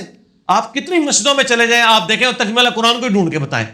شاید ایک آدھ اور وہ بھی غلاف میں ہوگا. وہ غلاف کنے کھولنا ہے؟ اے غلافات بھی میں بہت سخت خلاف ہوں. قرآن پہ غلاف نہیں چڑھانا چاہیے. وہ اتنا مشکل غلاف آپ نے چڑھانا ہوتا ہے. وہ لوگ کہتے ہیں یار جو کھلا ہے وہی دیکھ لیں, غلاف اتاریں. ہاں خوبصورت الماریاں ہوں, ڈسٹ پروف, صحیح طریقے سے بند ہوں, ایلومینیم کی, شیشے لگے ہوئے ہوں, ڈسٹ نہیں جائے گی. غلاف چڑھانے کی ضرورت ہے. غلاف سے بڑا نقصان ہوتا ہے. وہ ترجمے والے قرآن تھوڑے مہنگے ہوتے ہیں, خوبصورت ہوتے ہیں, وہ غلاف میں ڈالتے ہیں, وہ کھول کے نہیں پڑھتا. ایون اعتکاف میں بھی وہ کہہ رہے ہوتے ہیں میں 10 قرآن مکائے ہیں. انہوں نے کہہ رہا یار تو 10 صفحے ہی پڑھ لے ترجمے نال, وہ فائدہ ہے, اور اس پہ عمل کر. ٹھیک ہو گیا. کیا سالی اور بھابھی شرعی طور پر بہن ہو سکتی ہیں؟ نہیں, وہ والی یعنی محرم تو نہیں ہوگی, وہ نامحرم نہیں ہے. ٹھیک. وہ سورہ النساء کی آیت نمبر 24 میں محرمات ابدیہ آئی ہیں نا, جو ہمیشہ کے لیے محرم رشتے ہیں. 4تھے سپارے کی آخری آیت ہے کہ یہ رشتے ہیں جن کے ساتھ یعنی ہمیشہ کے لیے محرم ہے. ان کے علاوہ جتنے رشتے ہیں وہ نامحرم ہیں. ٹھیک. تو سالی بھی نامحرم ہے, بھابھی بھی نامحرم ہے, پردہ ہوگا ان سے, ممانی بھی, چچی بھی. جی. اس کا آسان فارمولہ ہے کہ وہ تمام جو ہے وہ آپ کے لیے نامحرم, یعنی محرم کون سے رشتے ہوں گے کہ اگر ان میں سے ایک کو یعنی آپ یعنی جن کے ساتھ آپ کی شادی ہو سکتی ہے وہ آپ کے لیے نامحرم رشتے ہیں. ٹھیک. کسی کی شادی اپنی بہن سے ہو سکتی ہے, نہیں. محرم رشتے. اپنی بیٹی سے نہیں. اچھا, پھوپھی سے نہیں. خالہ سے نہیں. ان سے نہیں ہو سکتی, لیکن چچی سے تو ہو سکتی ہے. جی. کئی لوگوں کے تو چچے جو ہیں وہ ان سے چھوٹے ہوتے ہیں عمر میں, تو وہ جو لڑکی بیاہ کے لاتے ہیں, اگر آپ کا رشتہ وہاں چلا گیا ہوتا تو چاچی تھوڑی زنا نہیں ہوتی. صحیح. رشتہ ہو سکتا ہے نا, مامی رشتہ ہو سکتا تھا نا وہ. اب یہ نہیں ہے کہ وہ آپ کی ماموں کی وائف بن گئی ہے, تو وہ تو دنیا کے کسی بھی مرد کے عقد میں جب تک کوئی عورت ہے اس سے آپ کی شادی نہیں ہو سکتی. ٹھیک. لیکن وہ ہے نا محرم ہے. وہ تو آپ کی بیوی کے ساتھ میری شادی نہیں ہو سکتی, میری بیوی کے ساتھ آپ کی شادی نہیں ہو سکتی جب تک ہمارے عقد میں ہے وہ. ٹھیک لیکن اس کا مطلب نہیں وہ محرم ہو گئی ہیں, نہ محرم ہی ہے. ٹھیک یعنی پاسبلٹی تو ہے نا کہ کوئی طلاق دے اور دوسرا اس کے شادی کر لے. ٹھیک ہو گیا. تو محرمات ابدیہ جو ہیں وہ قرآن کے اندر آئے سورہ نساء کی آیت نمبر 24 میں, پارہ نمبر 4 کے اینڈ کے اوپر. ان کے علاوہ تمام رشتے جو ہیں وہ نامحرم ہی ہوں. ٹھیک ہو گیا. اگر صبح کی نماز لیٹ ہو جائے تو اس کی نیت کیا ہوگی, رہنمائی فرمائیں. یہ جو لوگوں نے نیتیں بنائی ہوئی ہیں نا, قضا کی تھی تے فلاں کی تھی, مسلم شریف میں حدیث ہے نبی علیہ السلام ایک سفر سے واپسی پر تھے, مشورہ کیا کہ رات کا پچھلا پہر ہو گیا کہ آرام کیا جائے یا نماز تک جاگا جائے فجر کی. جی تو زیادہ تر کا یہ مشورہ تھا کہ تھوڑی دیر آرام کر لیتے ہیں, کسی بندے کی ڈیوٹی لگا دیتے ہیں, وہ جگا دے گا. تو حضرت بلال کی ڈیوٹی لگائی گئی. ٹھیک وہ اونٹ کے اوپر بیٹھ کے مشرق کی طرف منہ کر کے بیٹھ کے, تاکہ وہ پو جب پھوٹے نا جی صبح صادق والی, سورج نکلنے والی نہیں, فجر کا وقت داخل ہونے والی, ٹو لائٹ جسے انگلش میں کہتے ہیں, تو جگا دیں گے. اللہ کا کرنا ہوا ان کو بھی اونگ آ گئی. سورج اتنا بلند ہوا, نبی علیہ السلام کی آنکھ کھلی, اللہ باقی صحابہ کو اٹھایا. اب صحابہ پریشان ہے کہ نماز ختم. آپ فرمائے یہی نماز کا ٹائم ہے. اگر کوئی شخص بھول جائے یا سویا رہ جائے, تو اڈیلا سویا نہیں کہ راتی 3 بجے روزانہ سو تے پھر اٹھو نہ, کبھی کبھار ایسے کیجولی ہو جائے, نہ پھکی نال نل جائے گی, مطلب نہیں کسی کو ڈنڈ دینا. تو جب اسے یاد آئے یا وہ اٹھ جائے اسی وقت نماز پڑھ لے, وہی اس کی نماز کا وقت ہے. جی تو قضا والا تو رولے کو نہیں ہے. تو آپ صلی اللہ علیہ وآلہ وسلم نے اذان دلوائی اور جماعت کے ساتھ سورج اوپر ہے فجر کی نماز پڑھائی. ٹھیک ہو گیا. ماشاءاللہ اس پہ یہ بھی ثابت ہوا کہ یہ تہاڈی یہ جعلی قوالی ہے کہ اس وقت تک پاؤں نہیں پھوٹے گی جب تک حضرت بلال اذان نہیں دیں گے. وہ تو جھوٹ نکلیا نا. جی وہ کہتے ہیں حضرت بلال جڑے نے ان کی اذان پہ بندی لگوائی صحابہ نے, اس دن سورج ہی نہیں, پو ہی نہیں پھوٹی.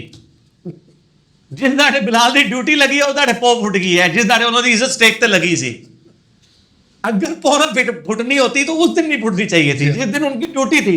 ان کی ایسے ہزاروں لوگوں کی, کیونکہ غزوہ تبوک سے واپسی پہ, غزوہ تبوک پہ 30,000 صحابہ تھے حضور کے ساتھ, کسی ایک کی بھی آنکھ نہیں کھلی ہے. ہزاروں لوگوں کی نماز حضرت بلال کے سے قضا ہوئی ہے. اس داڑے سے سورج نکلا ہے. سرکار یہ جھوٹ ہے, یہ سارے جھوٹ ہی تھوڑے بزرگ تمہیں جھوٹ پڑھا رہے ہیں, انج نہیں ہوتا. ٹھیک ہے نا جی. تو جب آپ اٹھ جائیں اس وقت نماز پڑھ لیں, لیٹ نہ کریں اس کو, اور عادت نہ بنائیں, مطلب اس اعتبار سے کہ روزانہ ہی لیٹ اٹھے کوئی, یہ نہیں ہونا چاہیے کہ لیٹ ہی اٹھے. کبھی کبھار اگر لیٹ اٹھا ہے تو اسی وقت نماز پڑھ لے. اور یہ قضا اور یہ سارے علماء کی ٹرمز ہیں, نماز فوراً ہی پڑھنی چاہیے. ٹھیک ہے نا جی. اس کو نماز کو ڈیلے نہ کریں. اور زہر اثر مغرب عشاء تو میں کہتا ہوں قضا ہو ہی نہیں سکتی ہیں. زہر کا وقت جو ہے وہ 12:20 سے لے کے مغرب تک رہتا ہے. نماز جمع بھی تو ہو سکتی ہے نا جی. اگر کسی کو مجبوری ہے, عصر کے ساتھ زہر جا کے جمع کر لے یا زہر عصر کٹھی پڑھ لے. اور مغرب عشاء کا وقت تو فجر کا وقت داخل ہونے تک رہتا ہے. جی مغرب غروب آفتاب سے لے کے فجر کا وقت داخل ہونے سے پہلے پہلے مغرب عشاء کسی بھی وقت پڑھ سکتے ہیں. نماز قضا ہو ہی نہیں سکتی. یہ قضا کی ٹرمز ویسے لوگوں نے بنائی ہوئی ہیں کہ وقت گزار کے پڑھنا.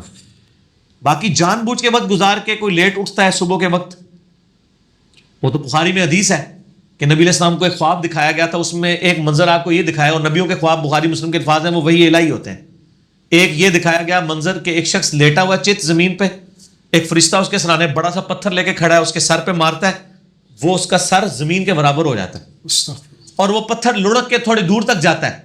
جتنی دیر تک وہ فرشتہ پتھر لینے کے لیے جاتا ہے نا, اللہ اس کو پھر دوبارہ سر دے دیتا ہے. استغفر اللہ. پھر وہ اس کے اوپر مارتا ہے, اور یہ عذاب مسلسل جاری ہے. نبی علیہ السلام نے بعد میں حضرت جبرائیل سے پوچھا کہ یہ عذاب کس کا تھا؟ فرمایا یہ آپ کی امت کا وہ آدمی ہے جس نے قرآن بھلا دیا تھا اور نمازوں کے اوقات میں سویا رہتا تھا. سر یہ بھی ہے تو لوگ ادھی کا نہیں دستے ہیں, ہم آپ کو ٹوٹل پیکج بتاتے ہیں. تصویر کا یہ رخ بھی بتائیں گے, وہ رخ بھی بتائیں گے. ٹھیک ہے, یہ نہ ہو کہ مسلم کی حدیث لے کے کوئی ٹھیک ہے جی صبح اٹھ کے پڑھا گے فجر, نہ. یہ تو کیجول ہے کہ کبھی کبھار کسی کے ساتھ کوئی معاملہ ہو گیا, کوئی بے ہوش ہو گیا ہے, کوئی بھول گیا ہے, بولا رہا ہوں. ٹھیک. آج کل تو یہ مسئلے ہوتے بھی نہیں, میں آپ کو بتاؤں. الارم ہے. ایک امریکن مسلمان ہوا, میں نے اس کا واقعہ سنایا بھی تھا مسئلہ نمبر 30 میں نمازوں کے اوقات میں. اس کی اردو میں ترجمہ بھی ہوئی ہے کتاب، سر تسلیم خام ہے. یہ مسلمان ہوا ہے وہ 90s کے اندر. وہ کہتا ہے میں جب مسلمان ہوا نا، بڑی لمبی سٹوری ہے وہ کیسے مسلمان ہوا، وہ مجھے ٹائم نہیں سنانے کا. الٹیمیٹلی وہ کہتا ہے میرے لیے فجر کی نماز پڑھنا بڑا مسئلہ تھا. مسلمان نہیں اٹھتے فجر کے وقت، تو ایک غیر مسلم جن کو عادت ہی نہیں اٹھنے کی وہ کیسے اٹھیں گے. لیکن ان کو پتا تھا کہ پاکستان کے شناختی کارڈ میں مسلمان رہنے کے لیے آپ کو نماز پڑھنا ضروری نہیں ہے، لیکن اللہ کے شناختی کارڈ میں مسلمان رہنے کے لیے نماز ضروری ہے. مسلم شریف میں حدیث ہے 246 کتاب الایمان چیپٹر میں کہ بندے کے کفر اور شرک کے درمیان فرق ہی نماز ہے. تو گورا چونکہ مسلمان ہوتا ہے نا، تو اس کو پتا ہوتا ہے کہ نماز پڑھے بغیر بندہ مسلمان نہیں رہتا. شناختی کارڈ والا تو مسلمان رہتا ہے. اطلاق پتہ جائے گا نا. میری یوٹیوب پہ ایک ویڈیو ہے باغیوں کو نمازی بنانے والی ویڈیو، وہ دیکھیں تو پتہ چلے کہ نماز کیا چیز ہے. وہ کہتا میں اب پریشان ہو گیا کہ میں تو انڈیا پاکستان بنگلہ دیش کا مسلمان تو نہیں ہوں، تو میرے شناختی کارڈ سے تو اسلام کا نام ختم ہو جائے گا اگر میں نے فجر کی نماز نہ پڑھی. یہ میں بتا رہا ہوں. جی. تو کہتا ہے میں نے 3 گھڑیاں خریدی. یعنی نماز کا ٹائم ہے نا اگر 5 بجے، تو کہتا ہے میں نے ایک گھڑی پہ الارم لگایا ہوا تھا 4:30 بجے کا، اور وہ گھڑی میں اپنے سرانے رکھتا تھا. دوسری گھڑی پہ الارم ہوتا تھا 4:45 کا، وہ میرے بسترے سے تھوڑے دور ایک ٹیبل کے اوپر. اور ایک تیسری گھڑی لی میں نے اونچی آواز والی، وہ پرانے زمانے میں چابیوں نے پورے گھر اٹھا دینی ہو، وہ میرے کو بھی ہے. اب تو اللہ کا شکر ہے یار، یہ موبائل آنے سے نا مسئلے ہی حل ہو گئے. موبائل میرے کو 76 موبائل، سادہ موبائل ہے 1000 روپے والا، اللہ کا فضل حال تک نہیں لینا استعمال کرنا آتا ہے.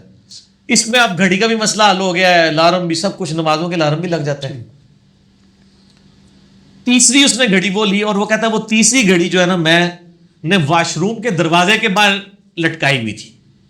پہلی کہتا ہے بولی 4:30 بجے نیند میں بند کر دی، تو تھوڑی نیند ٹوٹی نا.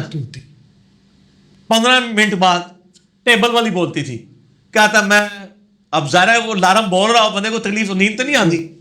ایک الارم بول رہا ہو نیند نہیں آتی، دوسرا اگر کوئی پیشاب روک کے لیٹا ہو تو اس کو بھی نہیں نیند آتی. ٹھیک ہے. تو وہ کہتا جی میں اٹھ کے ٹیبل تک گیا، ٹیبل والا الارم بند کرتا تھا 4:45 بجے. پھر 5 بجے جب وہ بڑا الارم بولتا تھا نا واش روم والا، تو کہتا میں اٹھ کے نا، اب 2 بار نیند ٹوٹی ہوئی ہو، تیسری بار جا کے جب میں وہاں پہ واش روم کے دروازے پہ پہنچتا تو میں الارم بند کرتا، تو میں کہتا بس یہ دروازے ہی کھولنا ہے نا، سامنے بیسن ہے، وضو کر کے نماز پڑھ لیتا. آہستہ آہستہ عادت ڈیولپ ہو گئی. لیکن شکر ہے وہ پاکستان، انڈیا، بنگلہ دیش کا نہ تھا، تو اسی لیے وہ نماز کا عادی بن گیا. ورنہ ادھر تو سر کوئی ضرورت نہیں نماز پڑھنے کی. آپ کو کچھ بھی ہے حضور کی امت سے، کچھ بھی ہے اللہ تیرے محبوب کی امت سے، تمہارے پاس کوئی نہیں پڑھنی. پھر بھی عاشق رسول سب تو بڑے ایسی ہیں. انا للہ و انا الیہ راجعون. یہ میں ساری طنز کے طور پہ باتیں کر رہا ہوں.